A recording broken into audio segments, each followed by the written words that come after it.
Muito bem, vamos lá. Boa tarde, pessoal. Quero agradecer aqui em nome de todos os meus amigos que estão aqui nesse programa com vocês. Andréia, que está acima, pelo menos na minha tela, Marcelo, Bruno, muitíssimo obrigado também por vocês estarem aqui.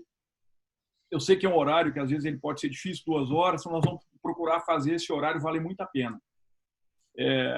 Para quem já conhece aqui essa programação que a gente vem fazendo desde março, as instruções são super simples. Vocês podem mandar todas as suas perguntas, basta clicar aí embaixo, tem o Q&A, letra Q e A, perguntas e respostas.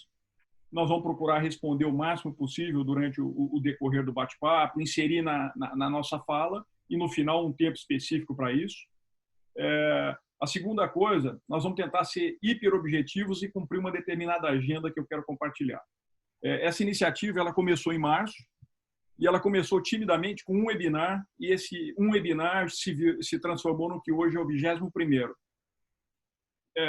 Isso tem acontecido muito positivo em função de ser sempre conteúdo, um debate sem nenhum tipo de evitar o contraditório. Ou seja, é um bate-papo livre em que a gente procura trazer aqui nossas opiniões e um pouco da visão do que tem pela frente. E o principal é conteúdo, não tem nada de venda, nada disso. A nossa agenda é simples. Eu vou fazer uma introdução super rápida para contextualizar o que nós estamos fazendo hoje. Em seguida, eu vou passar para o Andréia e o Andréia vai dizer qual é a visão dele em 10 minutos. O Bruno, em seguida, mais 10. Marcelo, em seguida, mais 10. Aí eu vou fazer a minha tese também, do que eu estou vendo para o futuro, em mais 10. E aí nós vamos começar um bate-bola, que vai levar 16 minutos, pegando um outro ponto que a gente quer aprofundar com vocês. E aí o tempo final é dedicado a perguntas e respostas. Ok? Então é simples a agenda. Vamos começar. E eu quero começar falando um pouquinho do que a gente está vendo dessa história de marketing. Nós estamos vivendo, definitivamente, uma crise sem precedentes, mas ela não é sem precedentes somente por causa do Covid. Nós estamos vivendo a crise do Covid, nós estamos vivendo uma crise de clima e de questões ambientais, uma crise de desigualdade, uma crise de justiça, uma crise de democracia, uma crise de gênero. E quando tudo isso se junta, eu estou falando então de saúde, economia e social, essa crise acaba sendo pandêmica no âmbito de estar todo mundo, em todo mundo, ao mesmo tempo, por um longo período vivendo essa história. E quando você pensa no ponto de vista de marketing, sempre que você coloca um grande grupo de pessoas a ter um novo tipo de conduta, você cria um hábito depois de 60 dias. A gente não pode esquecer isso. Então, nós estamos vivendo também, e notoriamente, a formação de novos hábitos. Eu tenho na minha cabeça que toda vez que existe uma mudança de mindset, e é isso que nós estamos vivendo, exatamente como agora, e, ao mesmo tempo, junto com essa mudança de mindset, nós temos novas tecnologias disponíveis, e aí eu estou falando de 5G, machine learning, inteligência artificial, cloud e tudo mais, vão existir novos negócios que vão atropelar os existentes, e vão existir também oportunidades. Então, aqui eu nem estou naquela teoria simples de que depois da crise vem oportunidade. Aqui eu estou falando o seguinte, as pessoas estão mudando seus hábitos e comportamentos e, junto disso, eu tenho enablers, que são essa quantidade grande de tecnologias acessíveis e o somatório disso é uma transformação. Para quem vem acompanhando nossos webinars, a gente começou lá em 15 de março falando de um primeiro nível de planejamento, que é o nível de crise. Depois nós falamos um segundo nível de planejamento, que é você salvar a sua organização para 2020 e 2021. E lá eu dizia que, quando você tiver esse segundo plano pronto, você tem que pensar qual é o grande plano que vai transformar a sua organização para frente, para atender essas premissas que eu acabei de colocar. Pois bem, essa conversa ela se refere exatamente a esse terceiro nível do plano. Então, não vai ser uma conversa tática, não vai ser uma conversa que vai discutir se Instagram é melhor do que uma outra rede social. Ele é uma conversa que procura colocar marketing como um eixo central de estratégia e como é que a gente precisa pensar criticamente no mais alto nível para que a gente reconduza as organizações. A gente precisa pensar que marketing tem de imediato uma primeira transformação. Marketing estava muito focado em geração de demanda. É óbvio que geração de demanda é crítico, isso nunca vai deixar de ser uma atividade importante, mas eu preciso agregar outras coisas a isso. Eu preciso pensar qual que é o papel de marketing nessa mudança de cenário. Aqui eu lembro que quem conhece a história da publicidade no mundo vai se lembrar que as estruturas de marketing e publicidade foram o vetor central para começar a demover o que era o racismo instituído nos Estados Unidos, idos de 1960. A publicidade tem fator central em fazer essas mudanças. E aqui ela tem que fazer esse papel nesse exato minuto. Então, vocês vão ouvir muito a gente falar de propósito, de valores compartilhados, de como é que marketing ajuda a organização a querer ser útil de fato. Um marketing que ele se pensa muito, se faz mais e se fala menos do que antes. Um marketing que busca novas formas de contribuir com a vida das pessoas. Marketing que dialoga.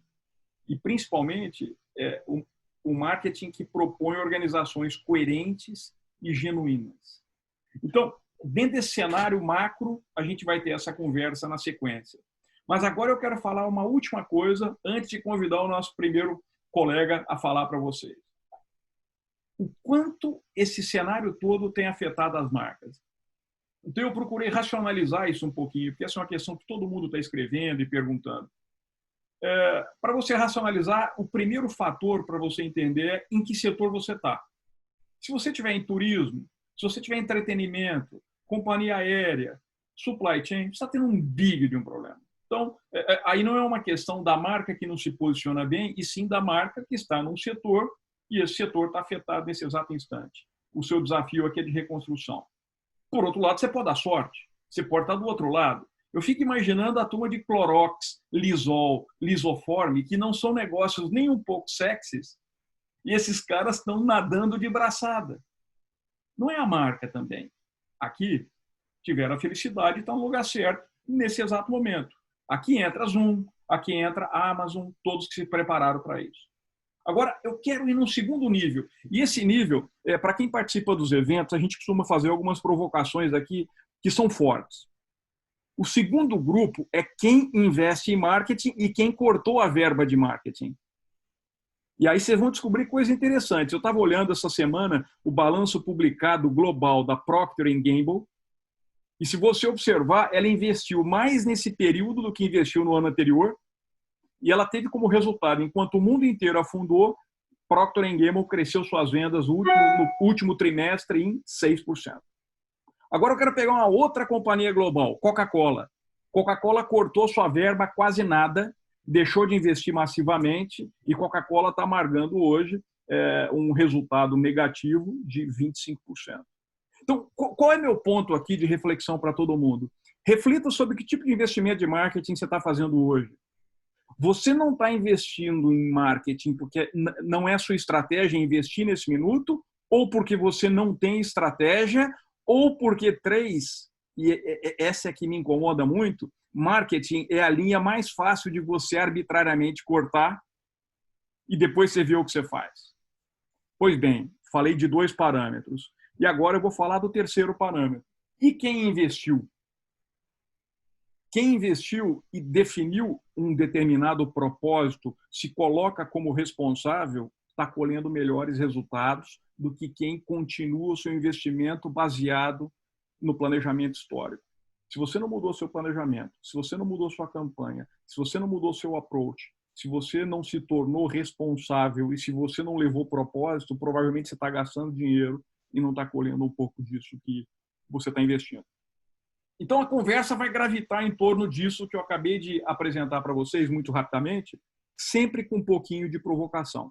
Mas a minha última, quem é o grande stakeholder que emerge dessa história toda no mundo? As comunidades. A gente só falava até pouco tempo atrás em consumidor, cliente e etc. Mas dessa crise no mundo todo, enquanto a gente tenta migrar para o marketing one-to-one, e a gente vai falar sobre isso, o que é verdade e o que não é, as comunidades surgem, e surgem comunidades as mais esquisitas possíveis. Eu ontem à noite estava estudando um caso, e aqui eu vou colocar entre aspas, ninguém pode ficar tenso com essa história, mas a cadeia a estrutura de supply chain dos traficantes de drogas da Holanda se uniram. porque eles identificaram que tem uma capacidade de distribuição que ninguém mais tem. E na medida que eles descobriram que isso era um fator de competitividade positivo e de que a sociedade precisava de um apoio, eles se estruturaram para levar aquilo que nem o próprio governo conseguia fazer. Então, eu estou querendo aqui provocar que o marketing, na medida que ele identifica novas necessidades, ele também é um vetor de transformação do negócio, que novos negócios vão surgir dessa crise. Olha que coisa irônica. A cadeia de valor de tráfico de drogas na Holanda prestando um serviço público aos menos assistidos, como uma derivada central dessa crise que a gente passa. Muito bom. Com isso, eu quero passar a bola para o Andréia. Andréia, vai ligando aí, eu quero falar só um pouquinho de você. O Andréia é um amigo de longa data.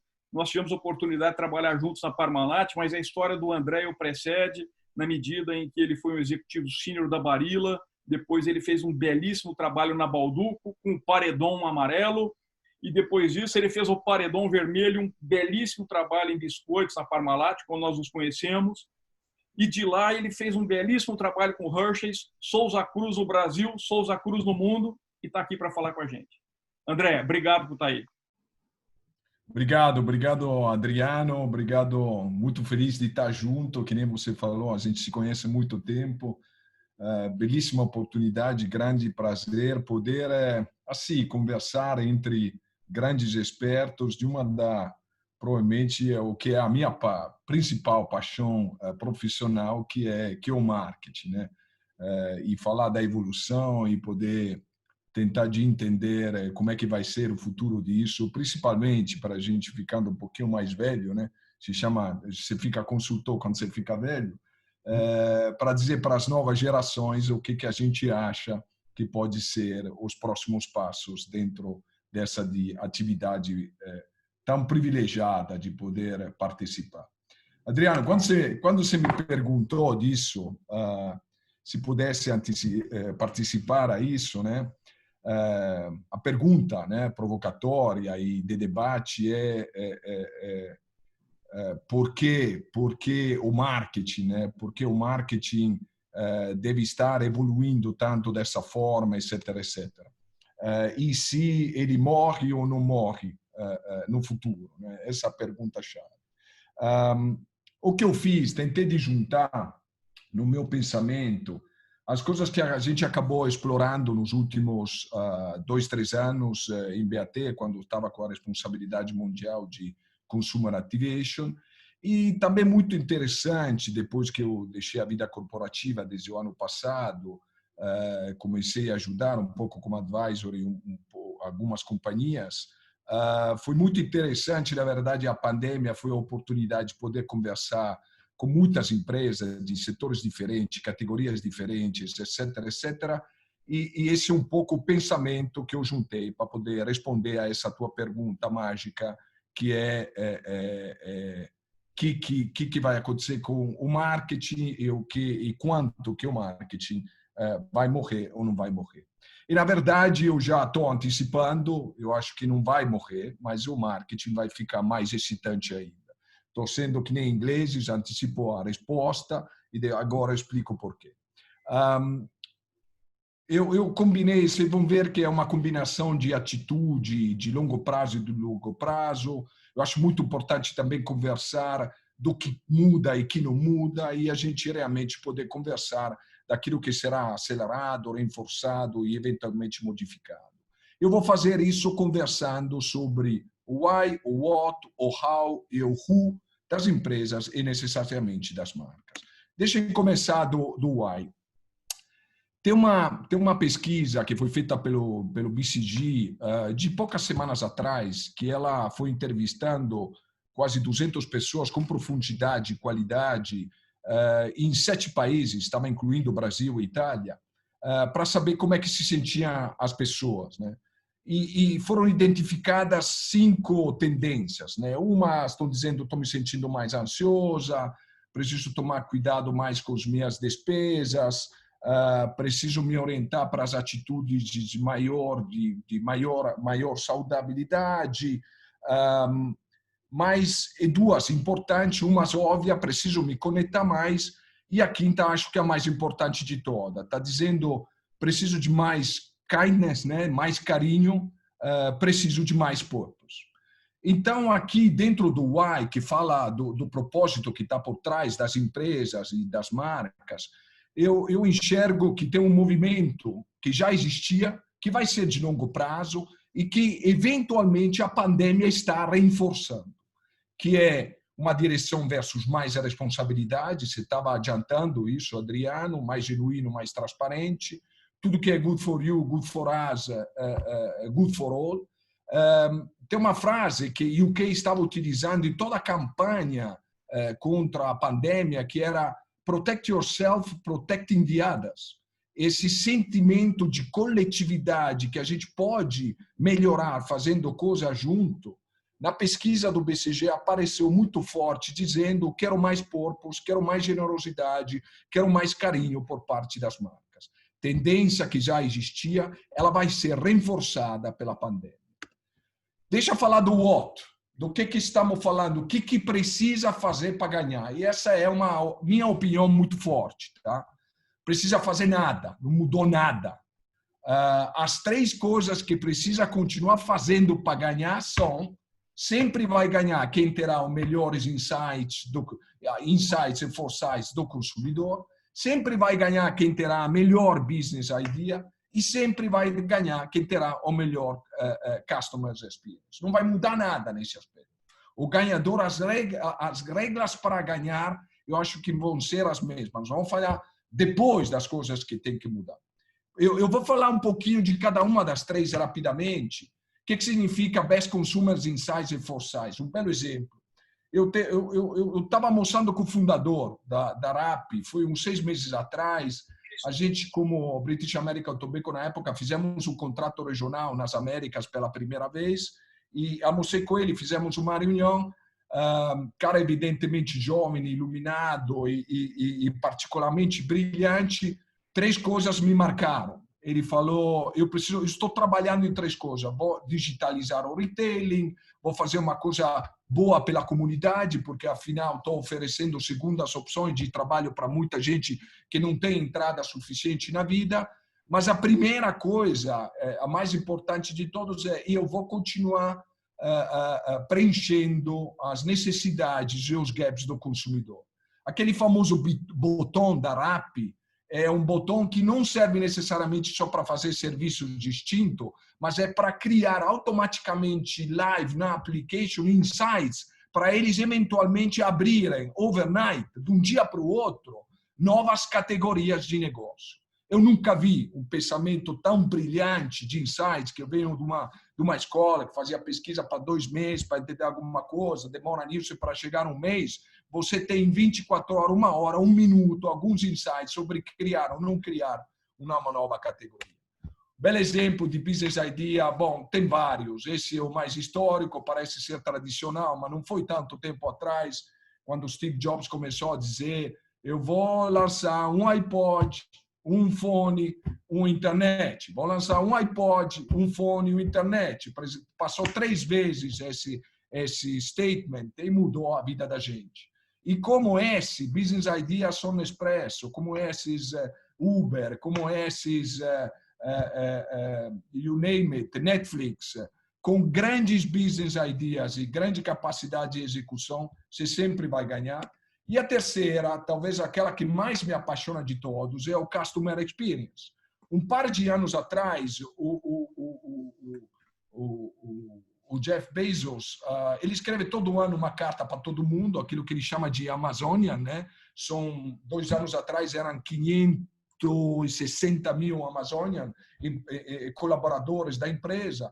E ele falou assim: se tem uma coisa que eu amo do nosso cliente, é o fato que ele é divinamente sempre descontente, com referência ao produto e com referência ao serviço. Está agradecendo o cliente porque nunca é satisfeito, de uma forma que continua challengeando diariamente a companhia dele a melhorar sempre a customer experience.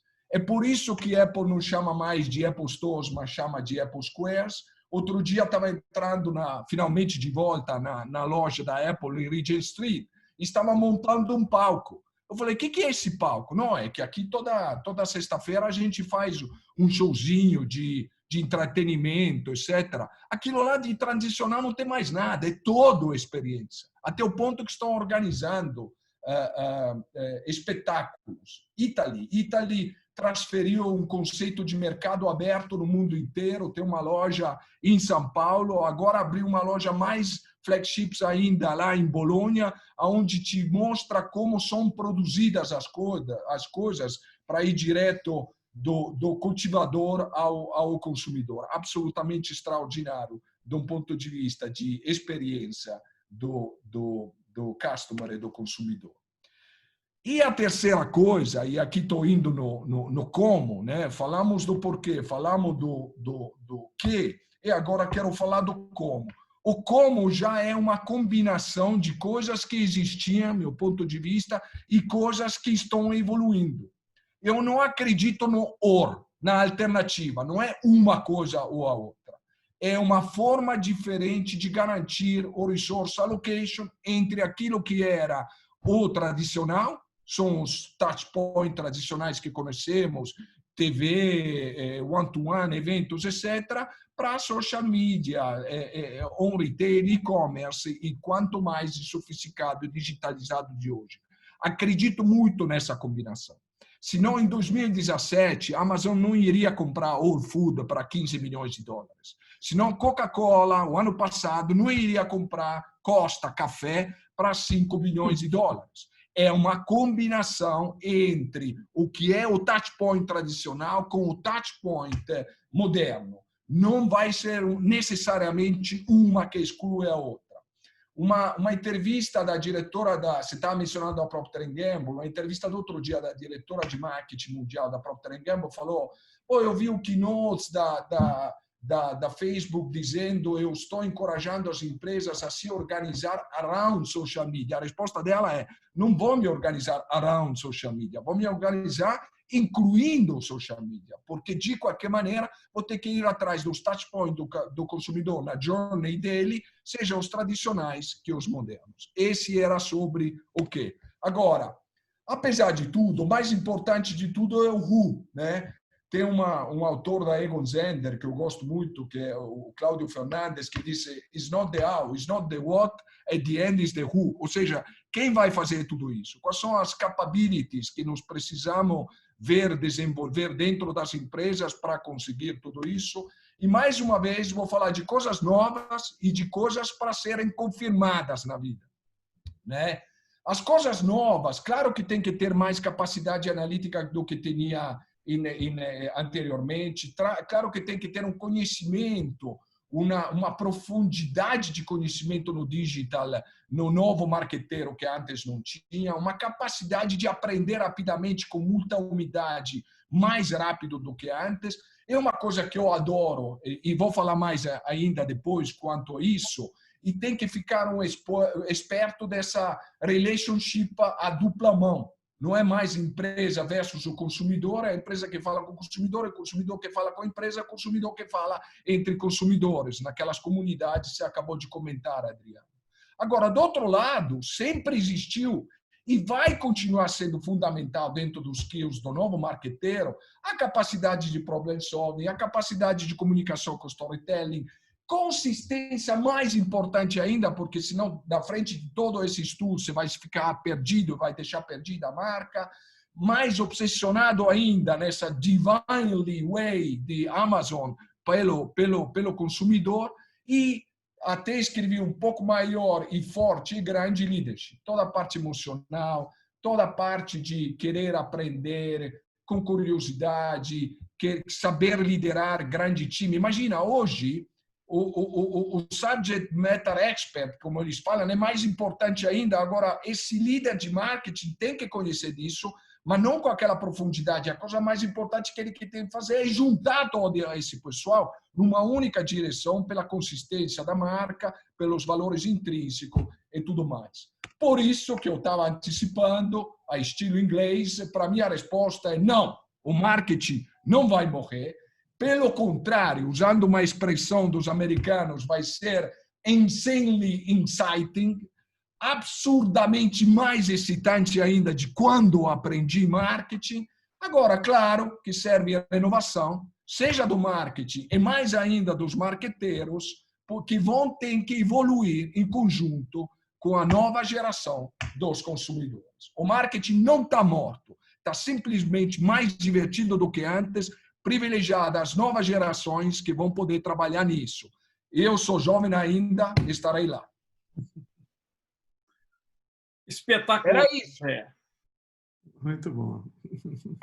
Espetacular. Guarda essa energia toda que daqui a pouco a gente vai voltar contigo, ok? Sempre, sempre. Guarda, porque daqui a pouco a gente tem que continuar essa conversa. O que eu quero te pedir agora? Agora nós vamos passar a palavra para o Bruno. Talvez você vai desativar a sua tela. Bruno, se prepara para subir a sua. Enquanto o Bruno está ligando, da mesma maneira. O Bruno, ele não tem poucos anos de experiência. Ele, apesar de essa aparência jovem e tudo mais, é um dos caras que faz história dentro dessa história de comunicação, branding e marketing. Eu conheci o Bruno cuidando da parte de comunicação dentro da Shell Brasil. Depois ele passou por vendas, por unidade de negócio, para pegar um pouquinho do jeito de como as coisas acontecem no campo, e isso deixou ele muito mais robusto. E depois disso ele fez uma carreira internacional belíssima, mas ele culminou essa carreira numa das posições mais legais que eu posso imaginar que alguém possa ter em branding, que foi cuidando da marca da Shell dentro do instituto que a Shell, da empresa que a Shell possui na Suíça, que administra essa franquia de marca. Então, Bruno, eu queria que você contasse um pouco para a gente da sua perspectiva como alguém que é brilhante em comunicação, feríssima em branding, mas que também sabe como as coisas acontecem. Legal, Adriano. Obrigado aí por essa gentil introdução. Eu acho só que ou você tem que me liberar aí para fazer o share the screen, que aqui eu não consegui ainda fazer. Está aqui, host dizer atender. Tá você bom. me liberar. Eu vou tentar descobrir o que acontece aqui enquanto a gente está falando. Tá bom. Acho que para tentar botar aqui aqueles slides. Pronto. Vamos ver aqui. Beleza. Agora acho que você me deu uma coautoria, eu consigo fazer. Muito bom. Consegue ver a tela aí? Sim. Bacana. Antes de mais nada, muito obrigado, Adriano, pelo convite, né, para compartilhar com vocês aí e também a todos vocês que estão participando aí por estarem aqui conosco, né? E a gente vive um momento realmente de grande transformação em que, infelizmente, muitos negócios vão ficar pelo caminho, como já aconteceu no passado, né? E eu acredito, né, que vai... Deixa eu ver aqui o que tem de passar os slides, que vai sobreviver, na verdade, quem entender melhor e aproveitar aquilo que os alemães chamam de Zeitgeist, que é o espírito do momento, do tempo que a gente vive, né? E vence quem melhor entender e se ajustar a essas forças que influenciam esse novo tempo. E a gente vem falando de algumas delas, né? A gente vive uma aceleração de mudanças, a maioria delas mudanças que já vinham acontecendo aí ao longo dos últimos anos, e é um momento, né, de preocupação, como a gente comentou aí já o Adriano, com o meio ambiente, a sustentabilidade, de maior intolerância, né, contra a desigualdade e de muitas expectativas quanto aos compromissos das empresas e dos negócios com a sociedade. E para mim, nesse ambiente, a maior das mudanças que o marketing está enfrentando está na alteração dessa relação de forças entre os negócios e os consumidores, né? Esse movimento que é resultado de algumas transformações bem fortes, né, nos valores da sociedade, nos valores dos indivíduos e principalmente da revolução que a nova era digital representa, né? Com as redes sociais, com o e-commerce, todos eles derivados aí do estabelecimento da internet como uma plataforma de comunicação humana, né? Então, essa é uma mudança muito grande. E, para mim, a pandemia vai ficar aí como um marco, né, na virada da balança entre o que a gente pode chamar de push marketing, né, aquele marketing dominado pela oferta, controlado pelos negócios, e o pull marketing, né, que tem o controle nas mãos dos consumidores, né, que definem as suas escolhas e tem uma posição de força em relação aos negócios. Se até pouco tempo atrás a maioria das mensagens de impacto que a gente recebia, né, dos negócios vinha da TV, da grande mídia de massa, né, o acesso depois dessa pandemia, ou durante a pandemia, né, às lives, ao e-commerce, aos aplicativos de entrega, ao streaming, né, cristalizaram nesse período o empoderamento dos consumidores, né. A gente vive aí uma brutal aceleração da curva de adoção dessas novas tecnologias e assiste agora a um grande empoderamento do consumidor que escolhe, né, aquele conteúdo e aquelas ofertas que melhor atendem às suas necessidades a cada momento do seu dia a dia. Então, como um exemplo disso, na semana passada, talvez para alguns de vocês fique meio escondido aí do lado direito, mas eu fiz um paralelo aqui entre impactos que eu tive, né, em contatos com ações de marketing. Uma primeira, à esquerda, uma campanha que foi uma superprodução, né, certamente aí, cara, da Fiat Strada na televisão, mas o que acabou me impressionando mais, me impactou mais ao longo da semana foi a mensagem que eu recebi, algumas vezes as mensagens que eu recebi, 4 ou 5 impactos em uma semana, no stories do Instagram de um restaurante que eu curto aqui na Barra da Tijuca, sem custo de mídia, né, para eles. E ocupando o tempo que no passado talvez a gente estivesse usando para assistir TV ou outra mídia de massa, né, eu tive um impacto provavelmente maior e mais eficaz do que um comercial tradicional. Né. É claro que eu não estou querendo defender aqui que a TV morre, ela vai continuar a ser por muito tempo um meio eficaz, né, de se impactar grandes públicos, mas ela vai ter que cada vez mais dividir espaço na nossa mente, né, com os meios digitais que a gente acessa no modo pool de escolha de cada um de nós. Na pandemia, os ambientes de e-commerce e das mídias digitais transformaram aí talvez no maior campo de batalha do marketing, né? E o que explica, que a gente se pergunta o que explica essa virada e como é que se pode, né, vencer e crescer, nesse ambiente tão modificado. Né? Para mim, a resposta está num conceito que é bem antigo, né? Que é o conceito de relevância, e o André também tocou bastante nisso. Se nos tempos, né, aquela dominância do push marketing, para se obter relevância, a oferta de marketing buscava refletir uma média do que era de interesse dos consumidores, nos tempos aí de pull marketing, essa oferta precisa ser muito mais específica e desenvolvida, sob medida, para as audiências que são cada vez também muito mais segmentadas. Né? E a relevância das marcas, dos produtos e dos serviços vem aí da importância para cada um de nós, né? Não vem do interesse do negócio. E o entendimento profundo dessas necessidades e interesses dos consumidores vai ser, como o André também comentou, cada vez mais um diferencial competitivo para o sucesso dos negócios, e isso só se acentua nesse novo tempo. Né? Os nossos interesses geram relevância, e a relevância é que gera demanda, é que gera o pool. Né? E a relevância é que faz a gente ir atrás das informações de produtos ou de serviços e das experiências positivas que as marcas e ofertas preferidas nos proporcionam, seja aí no consumo propriamente dito ou em outras formas de presença das marcas na nossa vida. E nesse mundo pool, o importante é entender bem o que é relevante para esse nosso público, alimentar essa experiência holística da marca, né, com aquilo que os consumidores estão buscando, entender e responder com essa oferta. E fazer isso de uma forma consistente e contínua, né, como sempre o bom marketing receitou. Mas como é que a gente, na verdade, assegura consistência e continuidade em um marketing que tende a ser cada vez mais segmentado e implementado aí em múltiplas plataformas, né, de engajamento com o consumidor? Eu acho que se consistência e continuidade sempre forem importantes, né, naquela fase que a gente chamou de push marketing, no ambiente novo aí do pull marketing, os nossos públicos cada dia mais segmentados, como a gente falou, vão cobrar ainda mais coerência dos negócios nas suas interações com eles. E nesse contexto, as mensagens de marca, produtos e serviços não podem ser erráticas, né? No meio dessa enorme proliferação de mensagens e muitos outros estímulos que a gente recebe todos os dias, a gente tem que ser facilmente reconhecível para a nossa audiência, né? E daí a importância de definir quem somos, né? Traduzir o DNA da empresa, do negócio, num claro propósito e expressar isso em tudo que a marca faz, né? Em cada ponto de contato com os nossos públicos. E é isso, né? Como o André também compartilhou aí a Apple como exemplo, eu trago aqui mais uma dessas referências, né? A Apple vem fazendo isso de forma brilhante, navegando aí 20 anos de mudanças tecnológicas, como vocês podem ver aí, desde as 1000 músicas do primeiro iPod para hoje acesso a mais de 60 milhões de canções através do Apple Watch conectado com o iPhone, né? E mantendo fiel aí ao seu DNA. A gente só vai ter sucesso com um entendimento claro, né, do que a marca representa e principalmente com um entendimento profundo, né, dos pontos de conexão entre o que a marca representa e aquilo que realmente interessa, que cativa e que fideliza, né, o público do negócio.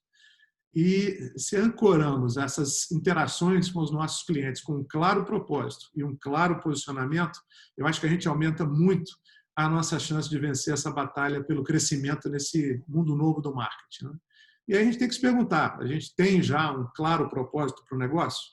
A gente sabe descrever com precisão como é que a gente quer que a marca seja reconhecida?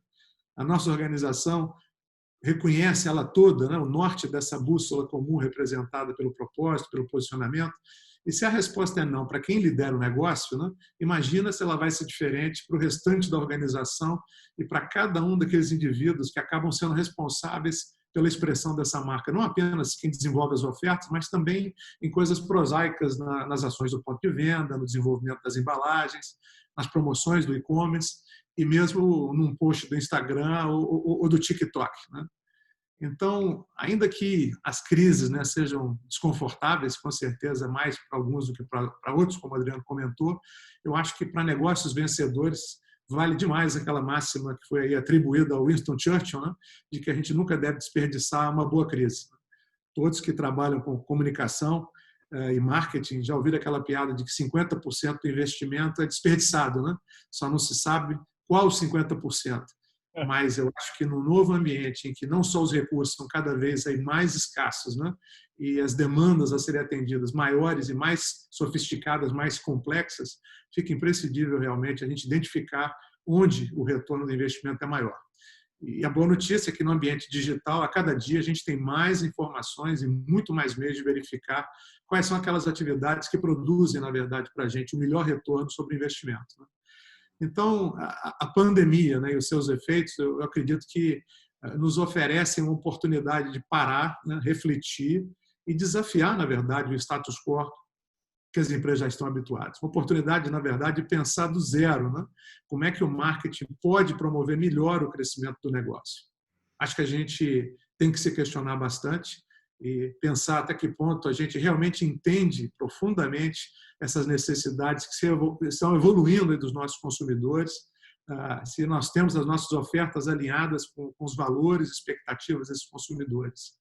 Será que a gente tem clareza, né, na organização quanto a esse propósito e posicionamento que é tão importante para esse alinhamento, para essa experiência holística? Será que a gente está explorando as novas ferramentas de marketing e principalmente o marketing digital e sabe que ferramentas são aquelas que contribuem mais para os resultados? Será que a gente está promovendo a sinergia, né, entre todos os esforços de marketing que o negócio empreende? Será que a gente tem os recursos humanos qualificados para operar nosso marketing num ambiente predominantemente virtual e digital? Certamente, acho que a gente está aí diante de uma necessidade, né, de praticar um marketing com uma precisão muito mais cirúrgica do que a gente já teve no passado. Um marketing, com certeza, mais trabalhoso, em que sucesso significa construir marca, né, ao mesmo tempo em que a gente está investindo em ações de resposta rápida como uma iniciativa que suporte uma ação de e-commerce, né? Um marketing mais cirúrgico, mas também acho que bem mais recompensador, tanto para os negócios, mas principalmente recompensador aí para os consumidores, né?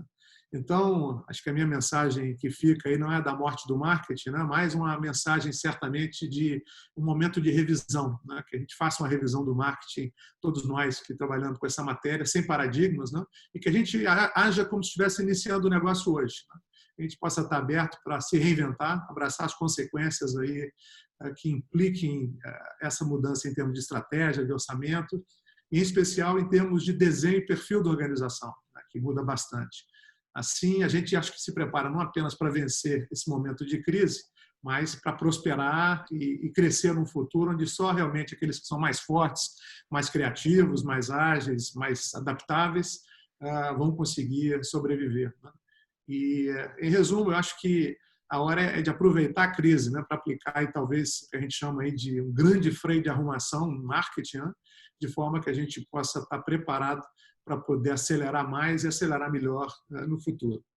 Então, esse é um pouco aí, Adriano, o ponto de vista que eu queria compartilhar e certamente a gente continua essa conversa aí depois de ouvir o Marcelo, que eu sei que com certeza você gostaria de introduzir.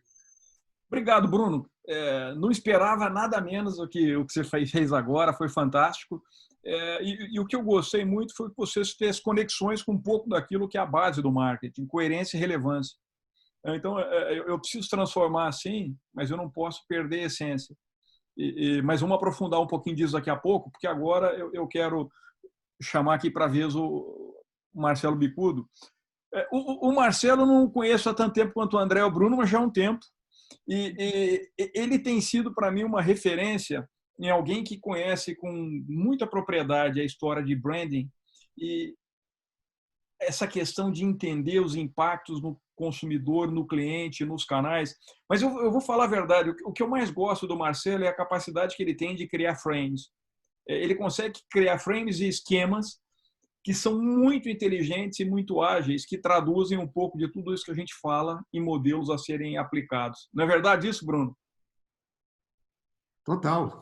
Campeão da causa. O campeão da causa. Então, Marcelo, eu queria deixar isso com você. Toca aí. Vambora, vambora. Super obrigado. Enfim, acho que a vantagem e a maldição de ser o terceiro, né? Vantagem é poder colocar algumas pimentinhas aí ao longo do discurso, né? Para a gente poder gerar um debate mais para frente. E a maldição que eu sou o terceiro aqui e depois de duas pessoas que têm uma larga experiência e uma vivência que eu ainda não tenho, né? E eu acho que o ponto que o André levantou do who cada vez mais é importante, né? Porque, de fato, até para quem me conhece, eu tenho um lado acadêmico, também dei aula na USP durante muitos anos, né? No curso de design, no curso de arquitetura lá, enfim, olhando para branding, olhando para arquitetura de varejo e outras coisas, mas sobretudo para o lado estratégico do design. E eu percebo que é cada vez mais difícil formar as pessoas e cada vez mais necessário a gente formar pessoas que têm um pensamento absolutamente interdisciplinar, né? E a interdisciplinaridade já pressupõe uma complexidade, né? Uma profundidade e uma largura grande aí de conhecimento, e ainda mais dentro das empresas, né? Porque o que se investe hoje em educação executiva dentro das empresas são bilhões e bilhões de dólares, falando globalmente, de uma maneira bastante ineficiente, de maneira geral, porque você tem uma distância muito grande entre a necessidade da empresa e o conhecimento e, portanto, a aplicação desse conhecimento, né? Então, como é que você constrói essa ponte entre um pensamento mais sistêmico, mais acadêmico, mais profundo, mas, ao mesmo tempo, um pensamento mais aplicado, mais tático em determinados momentos, onde você consegue construir essas pontes, né?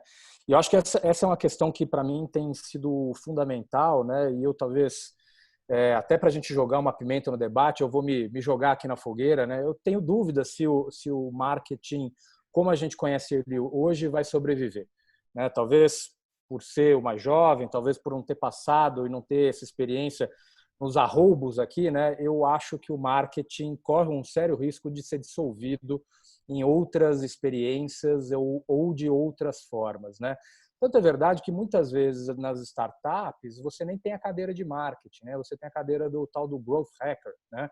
Que é um cara ali que está responsável pelo crescimento da empresa e, portanto, o marketing assume uma outra faceta cada vez mais relevante, né? Que é esta pessoa ser a responsável pelo crescimento. Olha só quanto peso nas costas dessa pessoa, né? Ou seja, o marketing passa a ser cada vez mais horizontal, passa a ser cada vez mais transversal e passa a se organizar cada vez mais não só por ações e campanhas, mas por projetos de marca, onde você precisa tangibilizar cada vez mais, né, aquilo que você propõe. Então, não basta ter um propósito, né, é cada vez mais necessário o walk the talk, ou seja, como é que você consegue entregar na prática aquilo que você pretende, aquilo que você propõe e a tua visão de mundo, né? Eu tenho cada vez mais colegas que acumulam cadeiras, por exemplo, né? Então, eu tenho um colega meu aqui, cliente até, que tem a cadeira de inteligência de mercado debaixo dele, a cadeira de tecnologia da informação debaixo dele, ele tem a cadeira do marketing debaixo dele, é quase, né, uma vice-presidência expandida, né? Mas o marketing, talvez, como no Brasil se convencionou muito, né?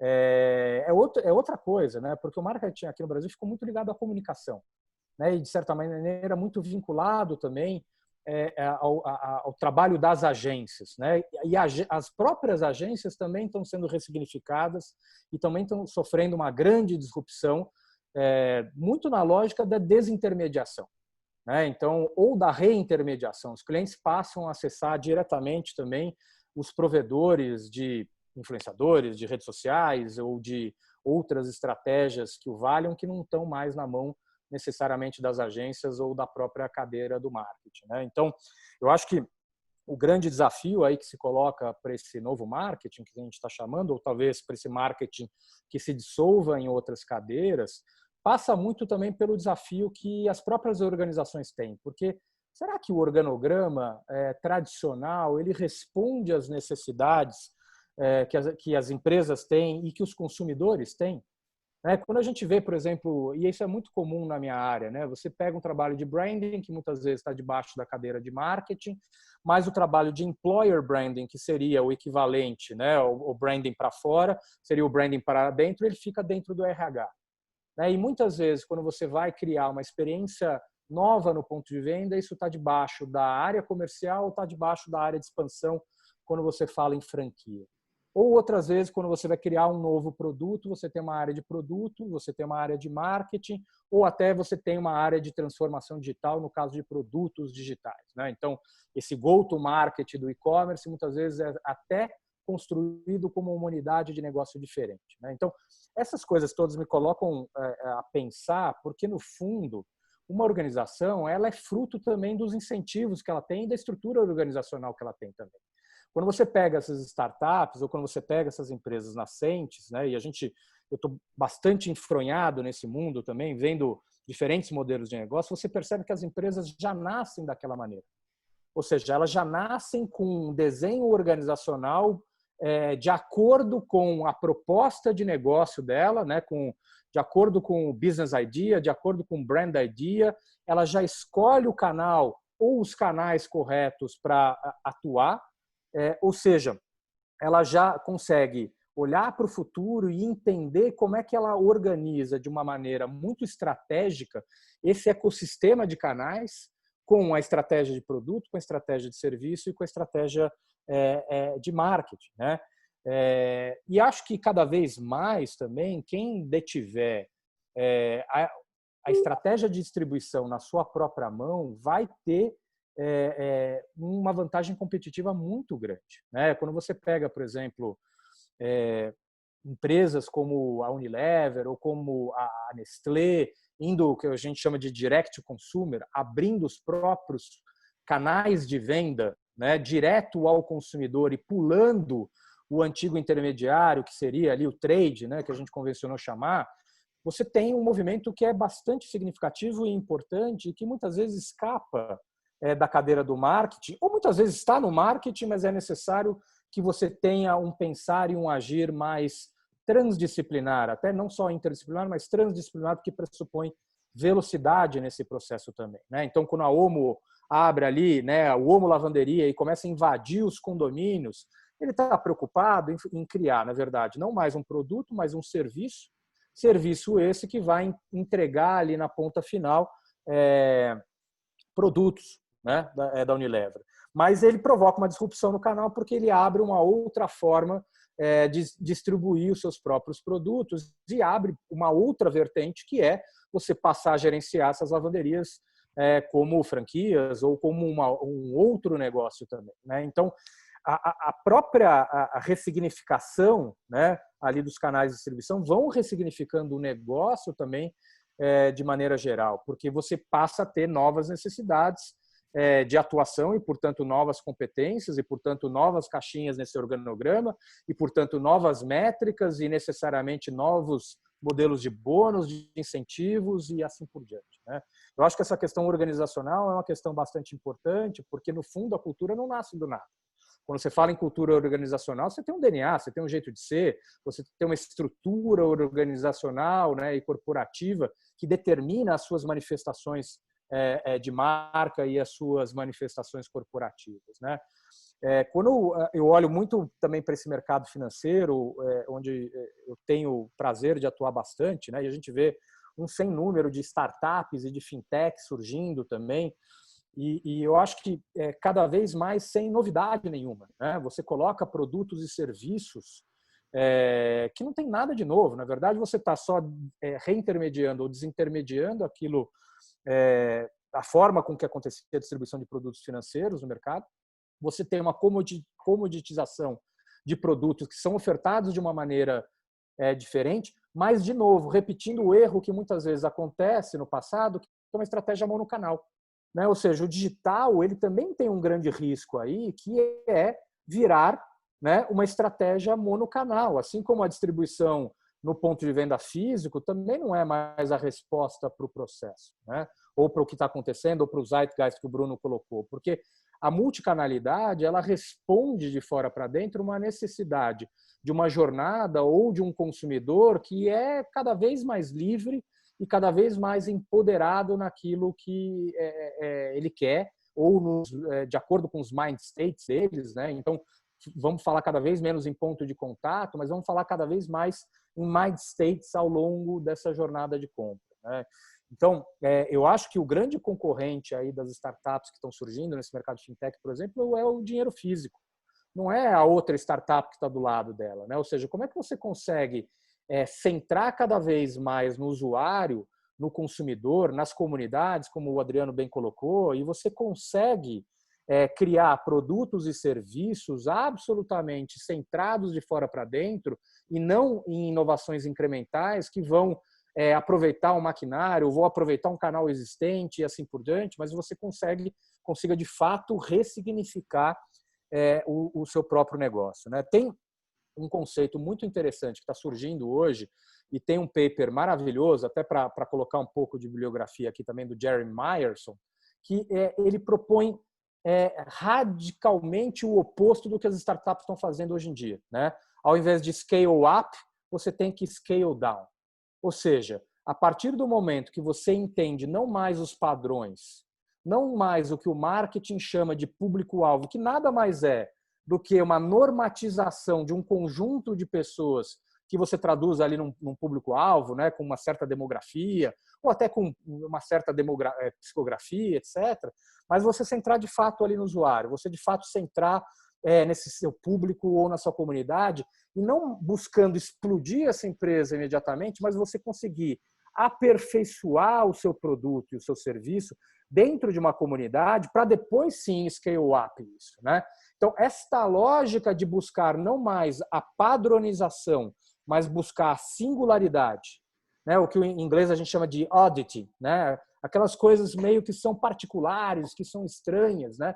Eu acho que a inovação verdadeira, e acho que o marketing cada vez mais deveria se centrar nessas oddities, né? Ou seja, nas singularidades, nas identidades específicas, para que você construa uma coisa que realmente tenha eco, tenha lastro, tenha verdade, tenha visão de mundo, para que, a partir do momento que isso ganha, né, protagonismo, isso possa ser crescido numa escala brutal. O Nubank fez isso, né?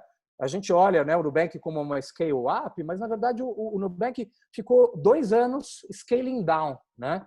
Ele fez um Family and Friends, né, testando a tecnologia dele, coisa que eu nunca vi uma startup fazer durante quase 2 anos. Criou uma estratégia de member get member, ou seja, só eu posso te convidar a pertencer àquela comunidade, então criou um sentimento de pertencimento em uma comunidade muito forte. E a hora que tudo estava azeitado, tudo estava redondo, ele scale up aquele business e a gente está vendo aí 20 milhões de usuários, né, com um cartão de crédito que nem cartão de crédito mais chama roxinho, né? Ou seja, a questão ali da identidade é uma questão muito forte, né? E o Jeremy Myerson coloca 5 pontos aí fundamentais que me chamaram a atenção, né? Primeiro é cultivar um mindset que seja mais participativo. E o segundo ponto é construir uma lógica multidisciplinar. Por isso que eu falei que eu não sei se o marketing sobrevive no organograma, porque o certo seria nem ter organograma, né, sendo aqui radical e quase anárquico. O certo seria não respeitar mais, né, as caixinhas do organograma e ter projetos transversais. Muitas vezes, quando a gente entra em processos de branding ou de gestão de marca ou até de marketing, a gente descobre nas entrevistas em profundidade que tem projetos que a área de marketing desconhece que estão acontecendo na área de cultura, que desconhece que estão acontecendo na área comercial. Então, as corporações hoje estão tão grandes que elas viraram silos. E, na verdade, muitas vezes a solução está em um projeto que já está dentro da própria companhia, né? Então, como é que você dá vazão a esse mindset mais participativo, construindo uma lógica mais multidisciplinar? O terceiro ponto que ele coloca é desenhar não mais para as personas, mas para as pessoas, porque as personas, no fundo, continuam sendo uma normatização comportamental daquilo que a gente não consegue capturar, que é a tal da customização. Né? Como é que você consegue customizar, e o digital proporciona isso, né? E ao mesmo tempo escalar? Eu acho que essa é a pergunta que vale $1 milhão aqui. Né? Como é que você consegue scale down no primeiro momento para scale up num segundo momento? Né? Porque se você conseguir isso, né, você vai conseguir, de fato, não mais focar numa abstração, que é, né, a lógica do scale up, mas focar no engajamento. De fato, você ter defensores, ter fãs de uma marca, ter pessoas que construam uma comunidade ao redor da marca, para aí sim ir no ponto 5 ali, que é construir ativos que de fato tenham valor, né, para os diferentes públicos, para a comunidade, né? Porque o que é uma identidade? Identidade parte de um processo de identificação. Se há identificação, há a criação de uma comunidade. Então, o grande objetivo do marketing deveria ser, a partir do centro nesse usuário, criar essas comunidades que virem defensores. Agora, muito difícil, né? Porque o desafio corporativo e, ao mesmo tempo, o desafio de pressão que se tem no dia a dia por resultado também, né, faz com que as organizações fiquem cada vez mais táticas. Né? Para quase concluir aqui, eu olho para o momento que o mercado financeiro está vivendo como muito emblemático de que o ciclo é cada vez mais curto. A gente está vendo essa míriade de fintechs acontecendo, né, no Brasil. O Brasil é um dos principais países onde isso acontece por causa das brechas e das necessidades que a gente tem, por causa da dominância e da centralização de poucos players em relação ao mercado.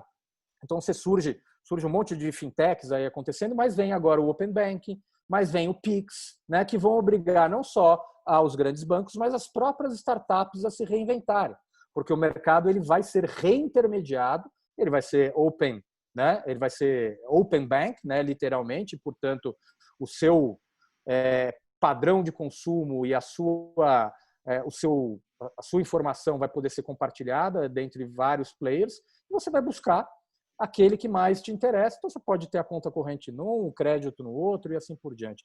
Então, o próprio mercado digital já está sofrendo uma nova disrupção. Então, essa questão da velocidade é cada vez mais importante, né? Isso me lembrou um livro que, para mim, foi bem relevante, né, há um tempo atrás, que é do Marshall Berman, que é aquele livro que se chama Tudo que é Sólido se desmancha no ar, né? Onde ele coloca essa questão da hipermodernidade, né? A modernidade como um estágio avançado de querer sempre estar no futuro. E é o que a gente está vivendo hoje, na verdade, né? Essa tal da modernidade, a gente quer sempre bancar os futurólogos para que a gente consiga vislumbrar o que está no futuro, e a gente esquece de viver o que está no presente, né?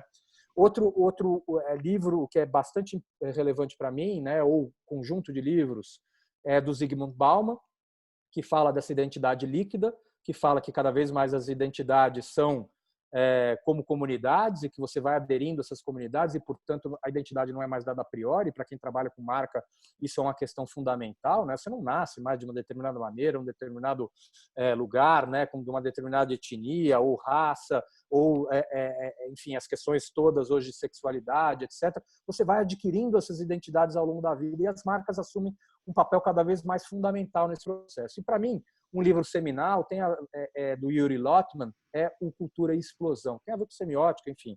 Eu fiz mestrado e doutorado nessa área, que mostra que quando você foca na transformação cultural, você naturalmente introjeta os processos de inovação dentro das empresas, né?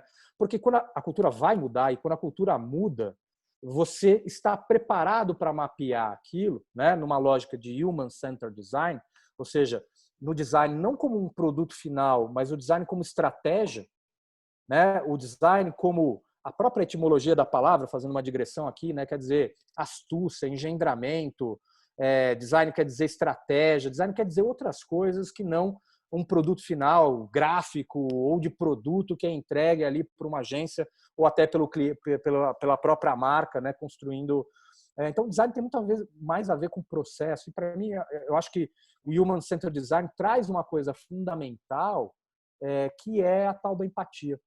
Eu acho que se eu tivesse que botar minhas fichas numa coisa única, falar assim, Marcelo, aonde você vai apostar suas fichas? Acho que cada vez mais as marcas precisam aprender a ser empáticas, né? Isso significa ter um pensamento de fora para dentro, isso significa centrar na cultura, isso significa centrar nos usuários e nas comunidades para que quando eles mudem, a marca mude também, né? Então, essa história de always on me incomoda.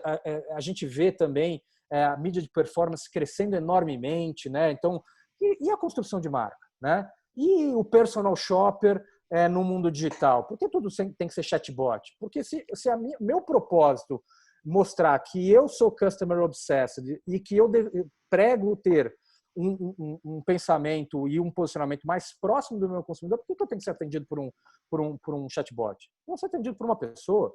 Aliás, vou ter ali um personal shopper do outro lado, dentro do e-commerce, para fazer uma curadoria, né? Então, eu acho que a tecnologia, para mim, é cada vez mais meio para a gente construir, ressignificar, melhorar as relações humanas, né? Então, eu acho que o fator humano é cada vez mais uma questão fundamental nesse processo e nós temos que ser cada vez mais protagonistas e capazes a decodificar a cultura por meio de ferramentas como o Human Centered Design para que a gente consiga, de fato, né, construir um marketing mais empático, porque essas gerações estão pedindo mais empatia das marcas, estão pedindo mais empatia dos governos e estão pedindo mais empatia das próprias pessoas, né?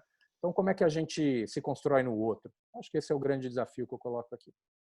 É isso, Adriano. Não sei se me fiz claro a digressão aqui. Não. Eu adorei particularmente, foi muito bem a sua colocação. E você entrou para quebrar mesmo, né? Quer dizer, foi forte. Só que não pode ser mais uma live, né? Tem que ser a live, né? Esse é o jogo, tem que ser a live. E aí eu fiquei feliz de eu ter a minha chance de entrar agora. Porque eu quero colocar um outro ponto que ele, de certa maneira, ele se amarra com tudo que foi dito, mas ele vai num caminho talvez um pouco contrário. Não significa que eu não concorde com tudo que foi dito, mas sim que eu quero trazer mais um ponto de vista. Então, eu quando estava vendo aquela imagem que o Bruno colocou da Apple lá atrás, eu estava pensando numa frase que eu sempre uso quando eu estou dando aula ou quando eu estou fazendo algum negócio, que ela fala o seguinte: a gente sempre quer em marketing gerar uma boa experiência, uma experiência personalizada. E sempre que você quer fazer isso, né, você tem que pensar em todos os momentos em que você toca essa pessoa para que ele tenha experiências coerentes em todas as fases de contato. Daí surge a história da jornada do cliente, da jornada do shopper e daí por diante.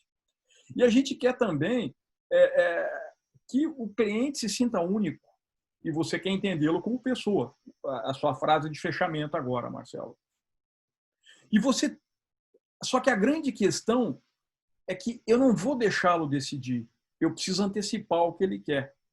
Eu nunca, Bruno, quando eu fico pensando naquela história, eu não consigo imaginar que o Steve Jobs saiu perguntando e, baseado nas respostas, e as pessoas diziam para ele que queriam um smartphone, porque elas não sabiam o que era o smartphone. Então, através de um exercício de design thinking, passando pela metodologia que o Marcelo explorou, se chegou ao entendimento que o job to be done daquele negócio era ter um computador no bolso. Então, vamos lá. Eu preciso entender, mas eu preciso entender em todos os momentos que eu tenho que ser coerente, eu tenho que antecipar o que ele quer e eu tenho que entregar isso com absoluta relevância e coerência. Caramba! E aí vem a etapa seguinte. Eu posso até scale down nos meus testes, conforme o Marcelo falou, mas no fim do dia eu preciso escalar, porque o negócio precisa crescer. Acontece que aí começa a turma a jogar mais informações. E aí, de repente, vem a história do Omnichannel, 5, 6 anos atrás. E, de repente, essa história do Omnichannel precisa estar absolutamente integrado, porque eu tenho que ser coerente dentro de todas as intervenções. E aí eu comecei a pensar e eu cheguei à conclusão que aquela coisa que a gente fala de marketing 1 a 1 é uma tremenda uma besteira. Aquilo é o cúmulo da falácia, nós somos absolutamente longe daquilo. E isso me fez refletir um pouquinho sobre a sequência como o marketing enxergou pessoas e grupos de pessoas. Então, lá atrás, a gente falava de marketing de massa. E já era uma forma aprimorada de você identificar as pessoas, porque eu tinha 2, 3 segmentos e eu focava nos 3 segmentos. Mas aquilo ficou pouco e a gente começou a falar de marketing de precisão. Eu tinha 12, 10, 15 personas, eu focava e eu atacava. Acontece que nós já estamos discutindo hoje em dia um tal de um data-driven. Na verdade, eu não tenho 12 personas, eu quero brincar com 1000 personas simultaneamente. E, de repente, o marketing, da maneira como a gente está desenhando, ele não admite mais 100 personas. Ele quer brincar com milhões de personas. Essa é a maneira que eu tenho de escalar. Acontece que a capacidade humana de administrar isso é praticamente nula. A gente não consegue, mesmo somando muita gente competente, levar essa história para um grau de entendimento que eu consigo capturar dados de todos os lugares, testar hipóteses e devolver soluções e propostas numa fração de segundo para que as decisões se tomem. Então, que ponto eu estou julgando aqui? Existe um abismo entre o data-driven e esse one-to-one. E, na minha opinião, é aí que está uma big de uma oportunidade. Enorme oportunidade. Quando eu vejo o mundo está indo por esse caminho. Quando eu olho experiências no Brasil, o Brasil está engatinhando e com rejeição a esse caminho. E que caminho é esse? Como é que eu entrego uma experiência profunda em altíssima velocidade, integrando todos os pontos de contato, usando tecnologia? Eu preciso aqui evoluir aquela história de Big Data que tanto se fala, pouco se usa. Aquilo precisa evoluir para modelos de machine learning. Isso precisa evoluir para modelos de inteligência artificial. Porque se essa história não evolui, eu não consigo ter a velocidade, o timing, e eu não consigo ter essa escalabilidade que eu estou querendo fazer. Então, na minha cabeça, quando eu somo tudo isso que foi dito, eu preciso de tecnologia como enabler. E a tecnologia é quem vai permitir que a gente consiga construir esse marketing novo. Porque a gente pode trazer a tecnologia e falar do futuro, mas marketing continua sendo ainda sobre fazer boas previsões para entregar a melhor experiência possível. E o jogo é como é que eu acerto o maior número das previsões possíveis. Nós fizemos uma pesquisa muito rapidinha com 200 empresas aqui no Brasil para tentar entender o que essas empresas pensam de inteligência artificial, machine learning e big data. Nos 3 quesitos, mais de 85% da população respondeu o seguinte: isso para mim é uma hype, isso é um modismo, isso vai vir, vai passar, isso não vai acontecer. Aí eu procurei tentar entender um pouquinho por que tem essa rejeição tão grande, e o que está claro para a gente são 2 aspectos. Aspecto número 1, as empresas precisam de estratégia que enderece essa situação. E aí a tecnologia passa a ser um elemento fundamental para que essa estratégia se concretize. Se isso não está nem na pauta, eu não considero isso como uma hipótese. Ponto número 2, nós precisamos de gente que fale sobre isso.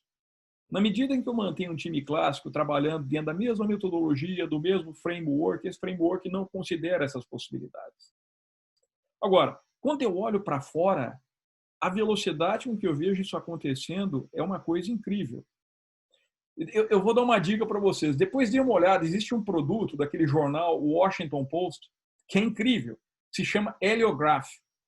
O que o Washington Post começou a fazer? Ele começou a fazer o seu copy, os seus textos, usando inteligência artificial. E ele foi testando isso com o tempo. E ele descobriu que hoje ele tem uma precisão que é maior do que do jornalista sozinho. Então, ele entendeu que a combinação jornalista com inteligência dá o melhor resultado em termos de performance para ele. Esse negócio chegou num grau de sofisticação que hoje você contrata o Heliograph do Washington Post e você fala para ele o seguinte: eu quero discutir o tema X nos canais tais, para o público específico. E o Heliograph vai dizer exatamente o que você vai falar e como você vai falar, e esse negócio vai escalar. Então, esse é um caminho.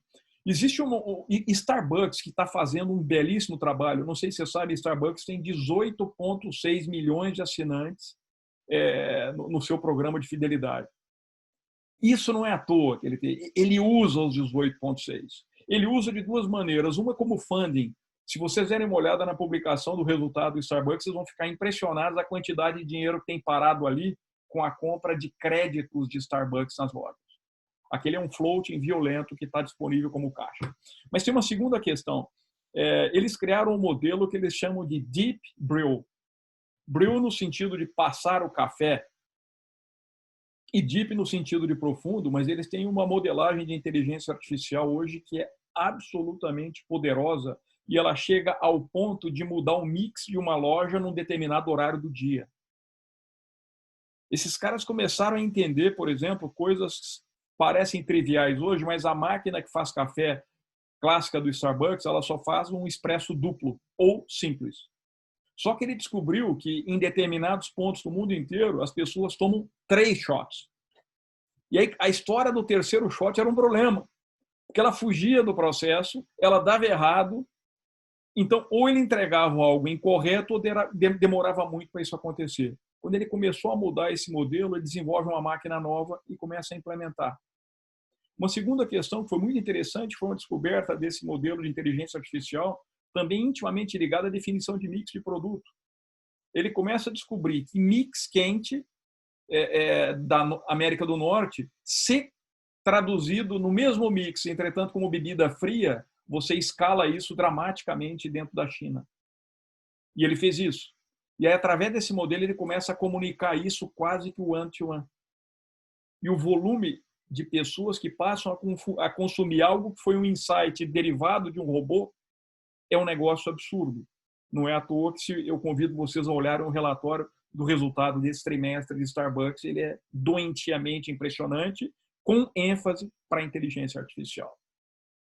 Então, se eu pudesse dar o meu one shot, eu diria o seguinte: as empresas, as áreas de marketing precisam olhar a tecnologia com mais cuidado. Como é que eu integro tudo isso? Como é que eu escalo isso com velocidade? E como é que eu ensino? Porque você leva tempo, isso não é simplesmente um plug and play. Mas eu anotei aqui agora, mais rapidamente, alguns outros insights que me parecem relevantes. O primeiro deles eu estou chamando de drive de empreendedor.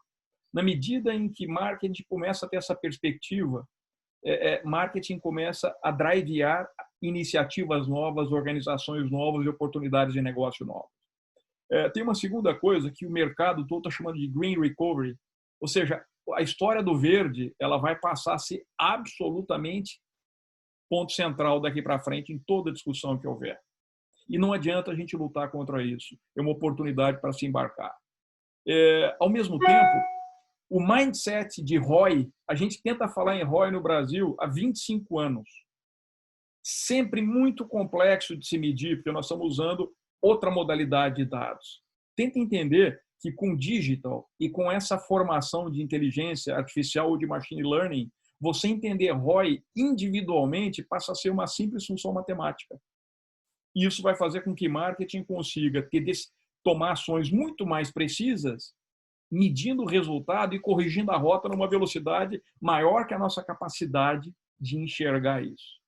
E isso traz implicações muito legais, do tipo, qual é o timing com que eu reviso um plano de marketing? Qual é o timing com que eu tenho que mudar meu modelo de comunicação? Eu vejo todo mundo divulgando nesses fóruns de growth hacking que você tem que ter uma matriz para você definir o seu plano de mídia em rede social. Caramba, isso já é coisa do passado. Eu tenho que ter isso acontecendo a cada segundo. Eu tenho que estar on 100% do tempo e mudando a comunicação em função do que está acontecendo do outro lado. Eu tenho um plano semanal de mídia digital, já não vale mais.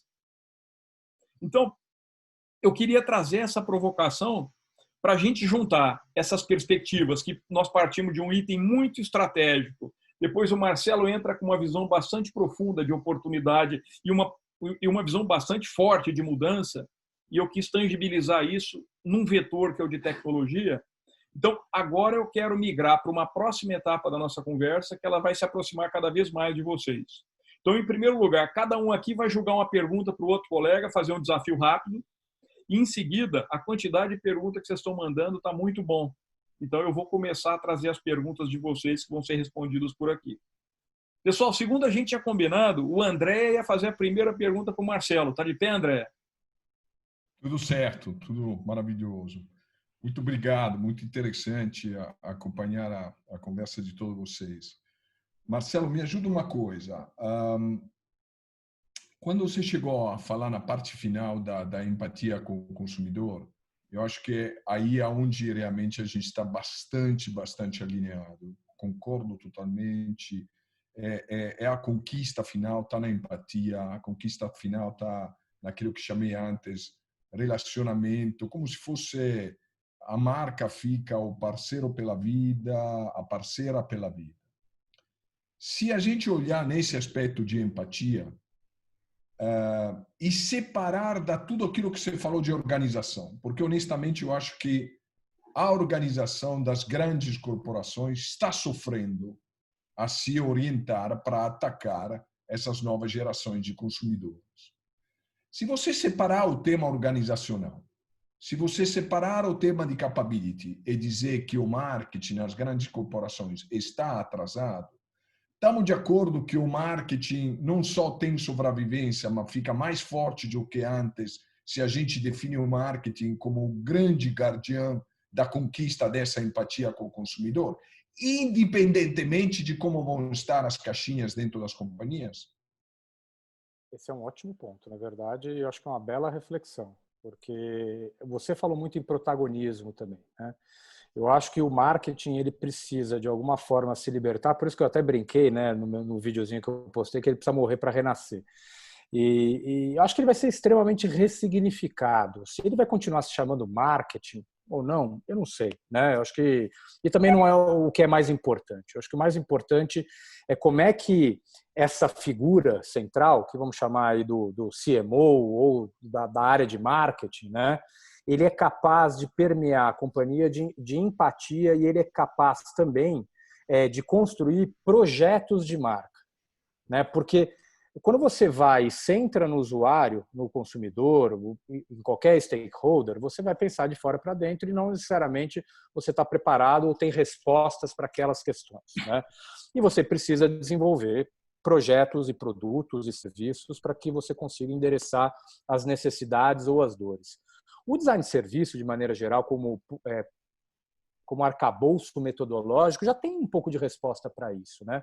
Porque quando você transforma pesquisa em mapas comportamentais e você constrói os drivers de serviço a partir de uma proposta de valor que nasce numa business idea, você já está conseguindo aproximar a tua visão de mundo da necessidade do consumidor. E essa é uma coisa fundamental, porque se fosse, né, a Head Estratégia do Escritório fala muito isso, né? Se fosse só sobre Customer Insights, todo mundo ia chegar na mesma solução, mas não é. Porque você tem que levar o branding e, portanto, a visão de mundo da empresa em consideração. Ninguém vai ser igual a ninguém, mas você, né, consegue pensar de fora para dentro e de dentro para fora. Então, se o marketing conseguir esse protagonismo de ser dono dos projetos horizontais, porque muitas vezes a solução não está, insisto nisso, não está numa campanha. Está em criar um novo canal de vendas que vai chegar mais perto do consumidor e, portanto, não está num público-alvo com uma campanha direcionada para ele. Está em criar um novo canal. E isso não vai estar necessariamente debaixo do marketing. Então, volto ao ponto. Portanto, se o marketing for capaz de criar esses mapas de empatia, de dotar as companhias e as marcas de empatia para que elas foquem mais nos usuários e ela seja detentora desses projetos de marca, não é da marca, né? São projetos de marca que vão construir, né, experiências de marca, porque vamos pegar o caso da Amazon. O site, convenhamos, o site é uma porcaria, né? O design da marca não é genial, mas hoje é a maior experiência que a gente tem dentro do mundo digital. Então não tem nada a ver com design gráfico e não tem nada a ver com uma campanha de performance. Tem a ver com até um conceito que eles usam que é muito legal, que chama flywheel, né? Eu sou que é o modelo de negócio que eles usam. Na verdade, é uma ferramenta para modelo de negócio. Eu sou customer obsessed. Por ser customer obsessed, eu busco cada vez mais pessoas no meu marketplace. Ao ter mais pessoas no meu marketplace, eu tenho mais oferta. Ao ter mais oferta, eu fecho a roda ali, o ciclo virtuoso, e, portanto, me defino como mais customer obsessed, né? Então, eu acho que essas questões elas são importantes. Então, o marketing ele precisa desmontar um pouco do cavalo e entender que não é sobre comunicação. Acho que esse é o ponto central. Marcelo, o meu ponto é exatamente esse. Ou seja, na verdade, há 20 anos atrás, eu pessoalmente já estava contrário com isso. Marketing, toda vez que foi interpretado como só comunicação, pior como packaging, pior como selling line, sempre foi errado, porque o marketing sempre tinha que ser o líder dentro da estrutura da companhia, independentemente de como fosse organizada a companhia, em representar o relacionamento com o consumidor. Onde a grande diferença é que antes era um pouquinho mais fácil fazer, empurrar o produto, porque era mass media e todo mundo estava na frente da televisão. Agora não, agora você tem que coletar muito mais interação com o consumidor e você reacionar em função daquilo que está acontecendo entre os pés dos consumidores. Mas meu ponto é, mesmo antigamente, quando era definido como campanha de comunicação, o packaging já estava errado. Porque o marketeer, mais de tudo, tinha que ser um líder e tinha que representar a liderança dentro da companhia no relacionamento com o consumidor, que hoje está evoluindo versus essa empatia que você nomeou no final do seu speech, que eu considero realmente um dos grandes objetivos finais. Eu tenho o meu que é relacionamento recíproco para toda a vida, mas que afinal leva para o mesmo lugar. Agora, André, nem todas as organizações têm o André Martini na liderança, né? Então, como é que você traz isso para as organizações que não têm, né? E eu acho que esse é o desafio, né? Porque a tua liderança forte, né, provavelmente deixou por onde você passou, criou uma situação mais interdisciplinar. Como é que você faz isso, né, com igualdade, muitas vezes, de poder, ou até com ausência de liderança, né? É um desafio, porque a gente está falando aqui, muitas vezes, de uma quantidade enorme de empresas, né? Então, volta ao teu ponto, o who, para mim, também é muito importante, né? E o ponto é que a liderança não pode estar só numa pessoa. Ela precisa permear a própria organização. Portanto, esse mindset orientado à empatia, ele é importante para que isso seja mais bottom-up. É o famoso end-to-end experience do consumidor que tem que ser representado dentro da organização e é onde as grandes corporações estão sofrendo, com certeza. Boa, vai lá, Marcelo. Para quem você passa? Para o Bruno, vamos lá. Bruno, uma pergunta que pode parecer não tão profunda assim, mas dado a própria crise de identidade que a gente está vivendo como brasileiro, né? E você trabalhou muito fora do Brasil, eu também tive essa oportunidade.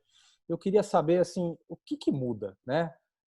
De fato, há mais planejamento lá fora, há uma antecipação maior, o executivo brasileiro tem mais jogo de cintura. Assim, o que muda nesses ambientes, né, que a gente percebe que tem marcas fortes muito lá fora, né? Enfim, todos os processos de branding muitas vezes vêm lá de fora para cá, né? O que muda na atuação? O que você percebeu de diferenças organizacionais? O que você percebeu de cultura de negócio e de gestão? Olha, Marcelo, eu acho que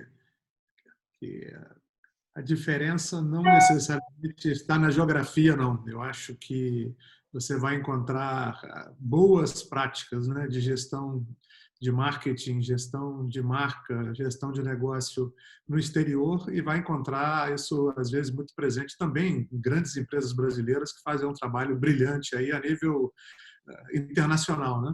Então, eu acho que a dinâmica ela não é de geografia, é uma dinâmica mais da gestão do negócio, eu acho, né? E toco de novo aí um pouquinho, eu acho que aí, até para conectar com a conversa que você e o André acabaram de ter, né? Eu acho que o grande dilema é que papel essa função que a gente historicamente chama de marketing tem para poder desempenhar no negócio, né? E eu acho que a analogia que eu faria é que em empresas em que essa função de gestão de marketing é associada à questão da comunicação, como você colocou, a tendência, e isso acontece não só no Brasil, mas tende a acontecer em outros ambientes fora do Brasil também, porque eu já observei em outras empresas, em outros países, né? Eu acho que essas são empresas em que você vai ter o marketing com M minúsculo, né? E você vai ter enorme dificuldade de fazer com que esses conceitos que a gente tratou aqui de propósito, de posicionamento, da marca que atinge de forma holística seus consumidores, a sociedade, né? Transmitindo coisas que se encaixam, que fazem sentido, que estão voltadas para responder às ansiedades e expectativas do consumidor, da sociedade como um todo, né? Elas vão estar muito pouco aparelhadas para isso, né? Aquelas marcas que trazem o marketing para a essência da sua gestão, não como uma ferramenta acessória, né? Mas como a razão de ser do seu negócio. Quando a gente fala de uma Apple, quando a gente fala de uma Nike, eu diria que você pode tratar um Steve Jobs não necessariamente como um CEO, mas como um super CMO, né? Quer dizer, a noção dos conceitos e da função de marketing estava absolutamente estabelecida na essência do negócio dele, né? E por isso a coisa se confundia e era difícil, porque ele tinha visão, mas ele garantia, né, na C-suite dele lá, que esses assuntos não iam ser perdidos e abandonados, né? Então, uma das ansiedades que eu tenho em relação a esse novo marketing, achei bacana quando o André comentou que já faz 20 anos, né, que ele foge dessa comparação aí essa analogia, né, de que comunicação é marketing, né? E eu vivi isso como velho praticante dessa disciplina, né? E até nos beneficiamos muitas vezes, porque muitas vezes estivemos em comunicação fazendo marketing, que é extremamente prazeroso, né? Mas a marketing é muito maior que isso. Então, o que você vê hoje nas melhores práticas, do meu modo de ver, é que essa coisa é assumida pela grande liderança, se não pelo CEO. O CEO certamente tem que encampar os principais elementos, né, de propósito, de identidade de marca, de comprometimento com essa empatia e com o consumidor, com o cliente, e tem que sentar à mesa, né, da direção da empresa o representante que tem essa função de coordenação, né? Eu gosto muito da analogia com a orquestra, né, para a questão de gestão do marketing hoje. Eu comecei com marketing no tempo que era suficiente que você gerenciasse um cara com promoções, um cara com marketing direto, um outro com pesquisa de mercado, um outro com propaganda, e já estava faltando a ideia para a caixinha, né? Hoje em dia você tem um especialista que é um especialista de SEO, né, de Search Engine Optimization, especializado em um aspecto do negócio. Então, hoje os instrumentos, a variedade de instrumentos que você tem nessa orquestra do marketing hoje é absurda, né? Então, eu não consigo ver como essa função possa desaparecer, mas eu acho que ela tem que assumir o seu papel de maestro, né? E o maestro à la Barenboim, visionário, né? Que consiga sensibilizar a liderança da empresa e a organização como um todo para a importância e vou dizer assim, a condição sine qua non que tem sucesso nessa área para que o negócio seja bem sucedido, né? Então, é um pouco por aí que eu veria essa questão de onde é bem feito e mal feito. Você tem grandes empresas no Brasil que compreendem essas dinâmicas, né? Eu imaginaria que a gente fala de uma Natura, e nos melhores momentos no Itaú, e outras empresas que constroem aí, né, uma história de sucesso e que atacam em todas essas frentes e aceitam, né, esse papel de responsabilidade da liderança para tratar dessa coisa de forma holística, né? Então, um pouco isso que me ocorreria para compartilhar com você. Muito bom, obrigado. Você, Bruno. Eu gostei demais aí da sua intervenção, foi inspiradora, né, quando você traz aí essa visão, né? Eu acho que é importante a gente ter, eu acho que um dos gaps que a gente tem hoje que gera essa situação dessa resultado da pesquisa que você comentou é que poucas vezes nós, até como homens de marketing, mulheres de marketing responsáveis pela gestão dessa ferramenta dentro das empresas, falha em apresentar essa visão do papel da tecnologia para a liderança, né? Então, subscrevo 100%, né, a sua visão, subscrevo a ambição, mas a minha pergunta para você, como é que a gente faz isso funcionar? Você que é um cara que tem aí uma experiência bem diversificada em termos de relacionamento com as lideranças, com empresas de diversos segmentos, como é que a gente faz essa máquina rodar? Pô, essa é a pergunta que sempre vale $1 milhão, né? Só pela pergunta que foi feita. Bruno, definitivamente tudo que eu tenho visto hoje em dia passa por uma disciplina transversal chamada gestão de mudança. Para mim, tudo é conectado a change management. Inclusive, numa literatura simples, eu falei para a turma parar de ler o Kotter, que estava muito difícil, aquele livro é chato, porque o Kotter fez um segundo livro muito legal, em que ele fala sobre o nosso iceberg está derretendo. Tem uma parábola perfeita que ilustra um pouco disso. Chega um louco e fala lá dentro, eu tenho que pensar em tecnologia, em inteligência artificial e machine learning. E ele vai ser bombardeado pela própria curva normal de adoção da tecnologia. E essa força é tão grande que vai destruí-lo. Então, você tem hoje metodologia.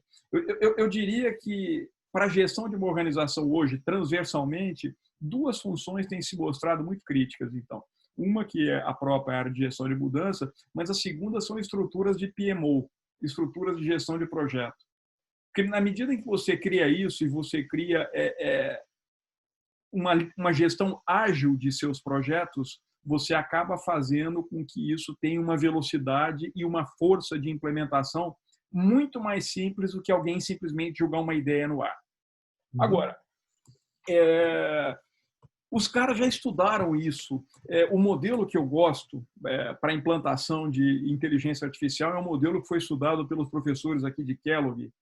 E eles fizeram o dever de casa certinho. Eu vou colocar no material para todo mundo depois, pós-encontro. Eles criaram um framework em 5 passos. E os 5 passos eu anotei aqui para falar isso para vocês. Eles são, só um segundo que eu não sei todos de cor. Eles são 5. O primeiro é o seguinte: fundação. É o que a gente faz em qualquer iniciativa. Começa a levantar dados.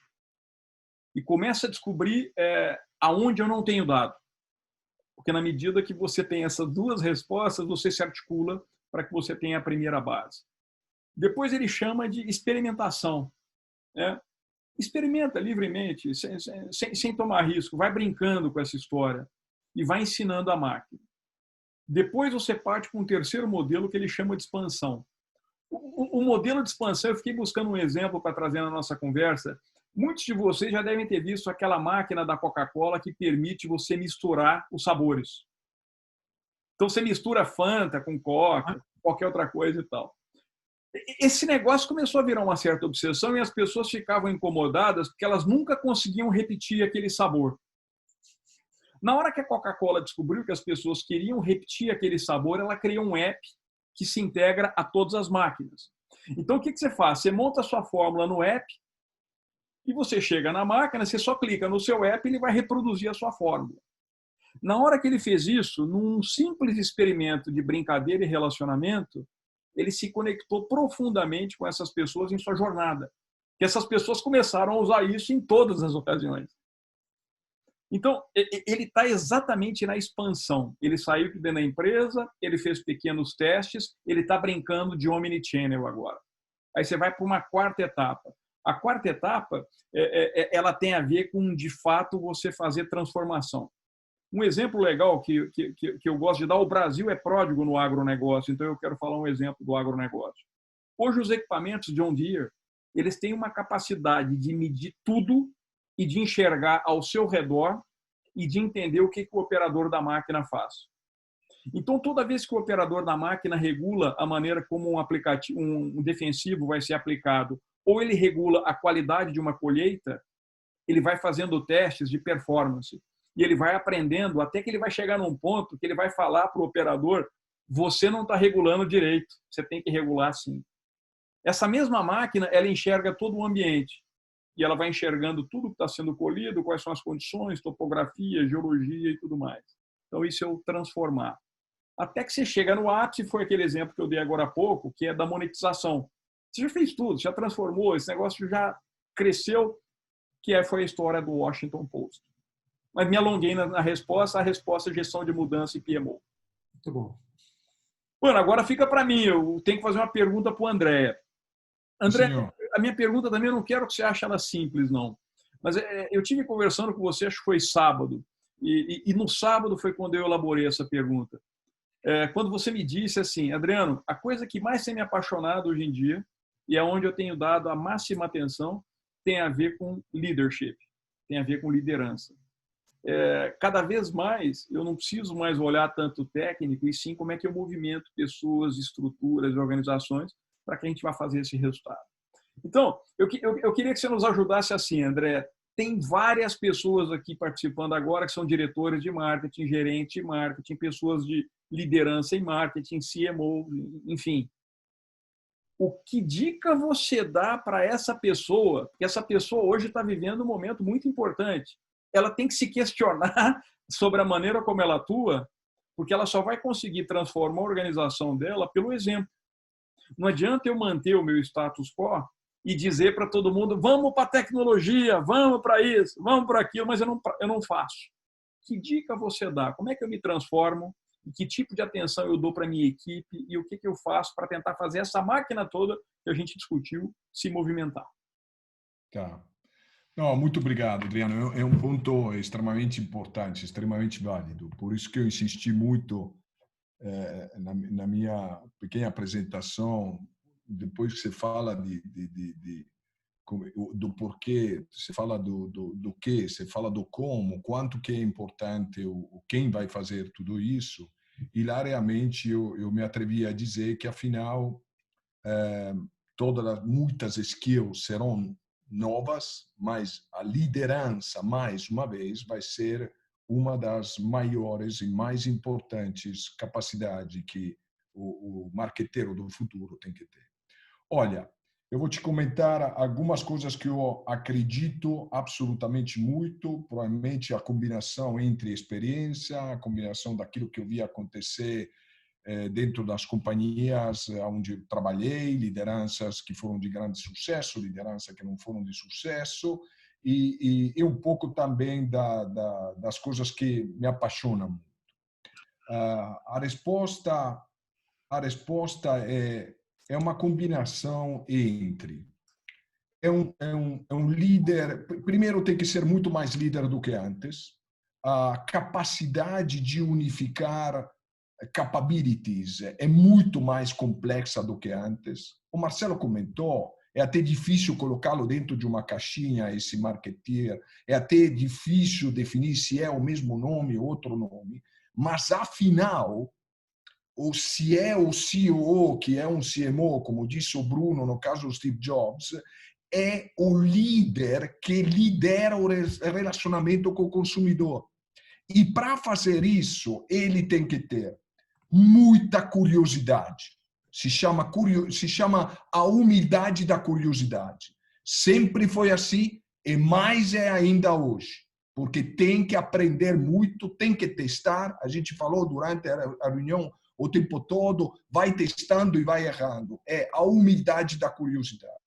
Segundo, tem que ter muita persistência. A persistência é a força da self-awareness, é a capacidade de stick to the strategy, mas mudar tudo que precisa mudar para chegar lá, porque você vai aprender muito durante a sua fase de execução, mas é muito importante ter essa persistência. Tem que ter, eu acho, uma self-confidence que te leva a ter coragem, muito importante. Essa componente da inteligência emocional, que sempre foi dramaticamente crucial, de novo, nesse novo marketing, assume uma importância ainda mais forte. E eu terminaria. Você percebeu que eu não falei de technical skills, né? I take it for granted. Eu não estou falando dos analíticos, não estou falando da parte financeira, não estou falando de product development, não estou falando de plataformas digitais, estou falando da parte soft do líder, porque essa foi a sua pergunta. E eu terminaria te dizendo, o quarto e fundamental, talvez esse o mais de longo prazo, sempre existiu, vai ser mais importante ainda de novo, é a motivação, aquilo que eu chamo de motivação intrínseca, que te leva... Tem um filme extraordinário, você sabe que, junto com o marketing, sou também apaixonado de filme, se chama Smoke and Mirror, é um filme espanhol pouco conhecido, que tem uma frase do protagonista que fala: bom, quem disse que para ficar rico iria sair barato? A liderança é uma coisa dura. Precisa ter muita motivação, precisa ter muita paixão, precisa ter aquilo. É uma missão de um grande cirurgião que salva 3 vidas por dia em três operações. Eu digo que precisa ter o mesmo nível de paixão para ter essa motivação intrínseca. São essas os grandes valores e a grande sugestão, as coisas que eu vi funcionar, vi não funcionar. Agora, se você não tiver isso, você pode ter todas eu vi muita gente muito forte, com grande technical capabilities, e depois fracassar no momento de assumir liderança, porque não conseguiam, usando a expressão do Bruno, orquestrar esse grande time sempre mais complexo. Esses são, vou repetir, tem que ter muita humildade, tem que ter absolutamente essa motivação intrínseca e paixão absolutamente fundamental, tem que ter muita self-confidence e tem que ter uma combinação de self-awareness, saber aonde você está para poder atuar. Tudo isso, eu acredito, vai criar um grande líder, não só de marketing, mas provavelmente de uma grande corporação. Mas, afinal, se é orientado ao consumidor, o grande líder de marketing é para ser o líder da corporação. Muito inspirador, André. Obrigado. Eu agora, como organizador aqui do encontro entre os amigos, eu vou me dar o direito de fazer uma pergunta que vale para todo mundo, ok? E aí, se a gente vai respondendo aqui. Eu vou começar a mesma pergunta, ok? Bicudo, quer responder primeiro ou não? A pergunta é a seguinte. Conta aí para a gente. Faz de conta que essa história, essa crise que nós estamos vivendo, tudo isso é um portal, ok? E você tem que passar desse portal para frente. Eu quero saber aquilo simples. Você tem sua mochilinha nas costas. Eu quero saber o que você vai deixar para trás que você não leva. Eu quero saber aquilo que você leva com toda a sua força e energia. E eu quero também que você diga aquilo que você não tem e você vai ter que arrumar de alguma maneira. Caramba, hein? Vamos lá. Bom, eu acho que eu, como muitos daqui, nós nascemos num mundo onde as identidades eram absolutamente dadas a priori, né? Nascia-se de uma determinada forma, em um determinado país, com uma visão de mundo, e assim se seguia a vida. Hoje as identidades são, de certa forma, escolhas, né, que precisam ser reafirmadas ao longo da vida e que não se constroem mais apenas de dentro para fora, mas sim também de fora para dentro. E isso muda tudo, muda completamente o jogo, né? Muda o poder e o alcance que as pessoas têm, muda o poder transformador que cada um tem, para o bem e para o mal. Por isso eu acho e reforço a minha tese aqui sobre empatia, empatia, empatia. O que se constrói junto tem muito mais sabor, né? Todos falaram sobre isso, né? Sobre como as comunidades estão se organizando, porque no final das contas uma identidade se define e se lugariza no outro. Ou seja, só é legal se acontecer de forma conjunta e só é legal se a gente tiver empatia nesse mundo. Vai ser cada vez mais necessário, dado a tudo que está acontecendo aí no mundo. Caramba, hein? E para quem está aprendendo, quem é o próximo que tem que responder, hein? Essa é a graça da vida, né, Marcelo? A gente vai aprendendo, se desenvolvendo e buscando. Muito bom. Cara, é Infinity Learner, né? Não é o tema de hoje em dia, todo mundo falando. Então, a gente tem que aprender por causa da vida, é isso aí. Quem que você quer que responda agora? Vamos lá, André. Olha, bom, em resumo, né, o que a gente para de fazer, o que a gente continua, o que a gente busca de fazer, certo? A primeira, nesses dias que eu estava pensando nisso, me lembrei, Adriano e amigos, do primeiro job que eu recebi quando entrei na Barilla, recém-formado, etc. A companhia tinha recém comprado uma empresa na Espanha e o job foi o seguinte: prepara o planejamento dos próximos 10 anos. Esse foi o primeiro job que eu fiz na minha vida. Isso é aquilo que nunca vai acontecer com um jovem que vai entrar, espero, desejo que não aconteça numa empresa hoje, porque eu acho que a pandemia nos ensinou. O que é muito sério? O seu sucesso ou não sucesso vai depender desse 20%, porque a gente tem que se acostumar que essas crises vão ocorrer sempre mais frequentemente. Então, isso não quero mais, planejamento de 10 anos. Quero planejar para os próximos 6 meses, aprender deles e fazer o planejamento nos próximos 6 meses depois. O que eu quero segurar nessa pandemia? Olha, eu vou te dar um exemplo. Você mencionou bastante Starbucks. Eu gostaria de te dar um exemplo que adorei também. Não sei se vocês chegaram a acompanhar, ou a nossa audiência também. 2 semanas atrás, o presidente, a diretoria, fez uma apresentação para os analistas, etc. Disse que vai fechar a loja, etc. Um pouco por causa da pandemia, mas, na verdade, lojas abertas e fechadas sempre aconteceu cada trimestre, semestre. Na verdade, a grande notícia foi uma mudança estratégica muito grande. Starbucks, no fundo, nunca foi um produto, nunca foi café. Foi inventar entertainment. Naquilo que eles sempre chamaram, eu vou ser o third place entre a casa e o trabalho. Entre casa e trabalho, eu sou a terceira opção para você parar no meio. Por isso, sofás, por isso, Wi-Fi, por isso, de novo, a Customer Experience. Nesse momento, a grande revolução foi que, no meio da pandemia, eles lançaram o formato Starbucks Pickup, porque estão dizendo, olha, você pode pedir online, você pode pedir na app que eu te entrego. E, evidentemente, os analistas falaram o seguinte, bom, e como fica o negócio do Four Places, se, na verdade, você está dizendo para o consumidor para ficar para fora agora? E a resposta foi extraordinária. Foi, na verdade, eu já tinha essas pesquisas, o consumidor já estava me pedindo muito isso, eu já entendi, eu já te coloquei no meu emocional, na minha imaginação, como terceiro lugar, mas às vezes eu quero consumir o café em outro lugar. E o Starbucks respondeu, não importa, eu vou continuar sendo a terceira opção entre casa e trabalho, mesmo que não seja física, mas que seja simbólica. Porque, afinal, a consistência do marketing é exatamente essa magia.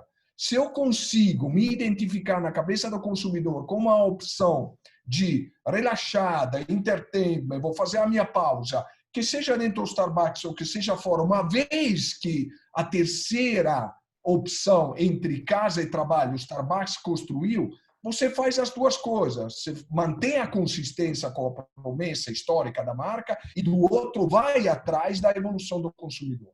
E Starbucks disse, a pandemia me ensinou isso. Eu já estava pronto, já tinha essa informação, eu tive que acelerar. A pandemia é isso, nos ensinou muita coisa, já estava aí, já estava acontecendo, já tem informações para acontecer, só que tem investimento na fábrica, investimento no tijolo, na loja, o que eu faço? Então, depois não preciso da loja. A pandemia acelerou isso. Adorei isso da pandemia, desculpa, vai passar, de um ponto de vista de negócio, é um grande learning. E o que eu quero ter no futuro? O que eu espero de conquistar? Eu estava comentando com o Marcelo, que faz muito em alinhamento com a empatia que ele estava comentando. O que eu gosto, eu vou nomear de novo essa both way relationship nova com o consumidor, né? O consumidor não é mais aquilo que a empresa fala que o consumidor não escuta mais aquilo que a empresa fala que a marca é. A marca é aquilo que o consumidor fala um para o outro. Não é mais para você encontrar o cliente do seu produto, não é isso. Você vai ter que encontrar o produto para seu cliente. É isso que estava comentando o Bruno, quando estava comentando da evolução do marketing.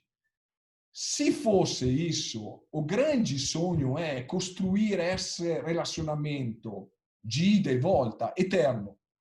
Por isso que eu adoro Omnichannel e por isso que eu adoro o ecossistema. Uma vez você conseguiu deixar o teu consumidor dentro de um ecossistema, que, atenção, não é só digital, hein? Ecossistema pode ser a cor de uma marca, pode ser os conteúdos da promessa de uma marca, pode ser, claro, mais barreiras ainda como aquelas que está construindo a Apple, porque uma vez que você entra fica muito difícil de sair.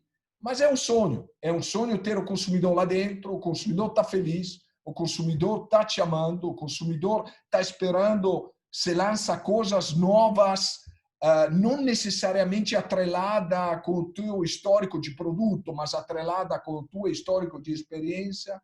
Esse é o sonho, o que eu espero de continuar ajudando e contribuindo nas empresas a conquistar.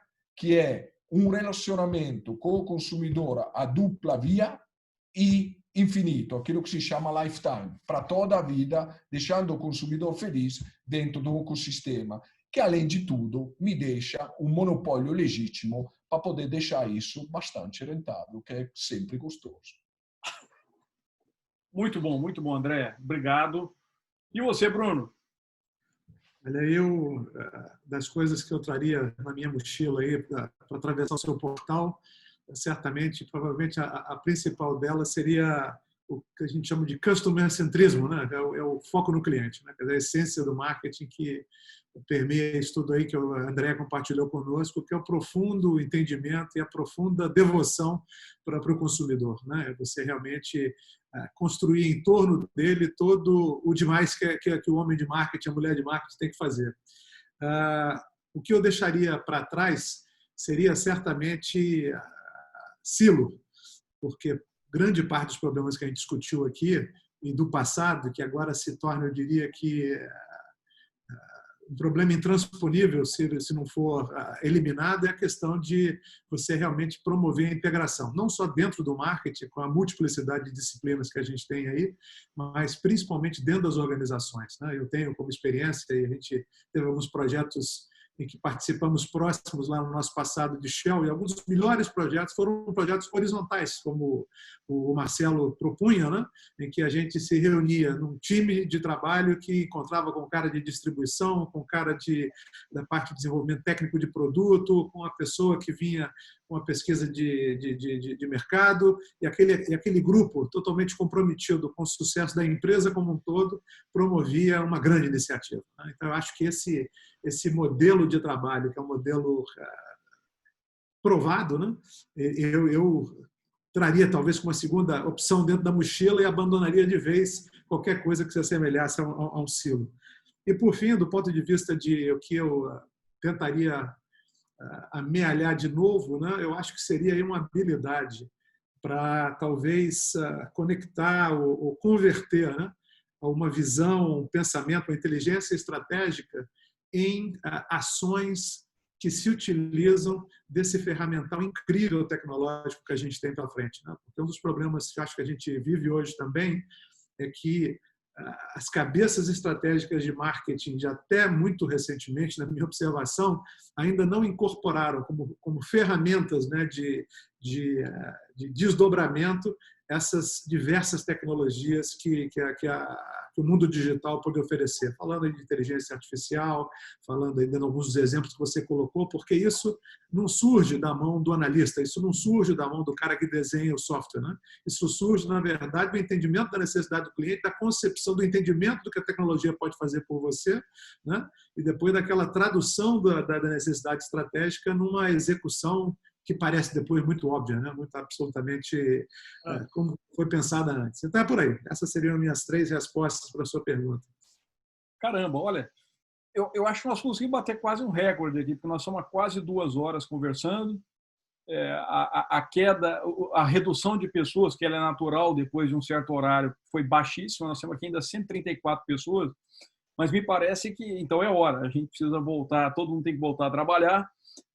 Mas eu, em primeiro lugar, eu quero agradecer a vocês 3 por abrirem a agenda, cada um no seu momento. O Marcelo está de férias, o André está semi de férias, acompanhando o filho, o Bruno está corrido, e a gente ter esse tempo para conversar. Essa é uma das coisas importantes que a gente constrói na vida, não é? A capacidade de se conectar a essas pessoas e de transformar isso em momentos agradáveis, em momentos que a gente também está fazendo alguma coisa boa. E eu sinto que foi isso que aconteceu aqui. Então, primeiro, meu muito obrigado. Também um muito obrigado a cada uma das pessoas que participou desse debate. Pode parecer que nem todos podem perceber isso, mas eu e o nosso time, nós estivemos olhando todas as perguntas e nós fomos encaixando as perguntas de vocês um pouco nas falas de cada um. De tal maneira que eu posso dizer que 90% das perguntas que foram feitas foram respondidas. Tem um grupo que não deu tempo, por uma questão realmente de gestão de tempo, mas a gente tentou fazer o possível. Então, Adriano, eu me coloco à disposição, caso não tenha sido respondido as perguntas, de gravar um vídeo, de responder, fica o maior prazer, tá? excelente. Depois, se vocês fizerem um filtro, eu pelo menos mando de volta. Excelente. Já está aí a dica, vamos organizar para que isso aconteça, porque faltou. Mas, de novo, muitíssimo obrigado, pessoal. Vamos para cima e todo mundo pensar no seguinte, a gente assiste muito webinar, a gente faz faculdade, mestrado, doutorado, mas o que importa, no fundo, é o que a gente faz com isso. Se de alguma coisa valeu, se algum input do que foi discutido aqui te tocou de verdade e isso parece apropriado, pega e implementa. Implementa, volta, dá uma devolutiva, nos busca para mais recurso, mas não deixa isso parado, porque a hora é de fazer o movimento.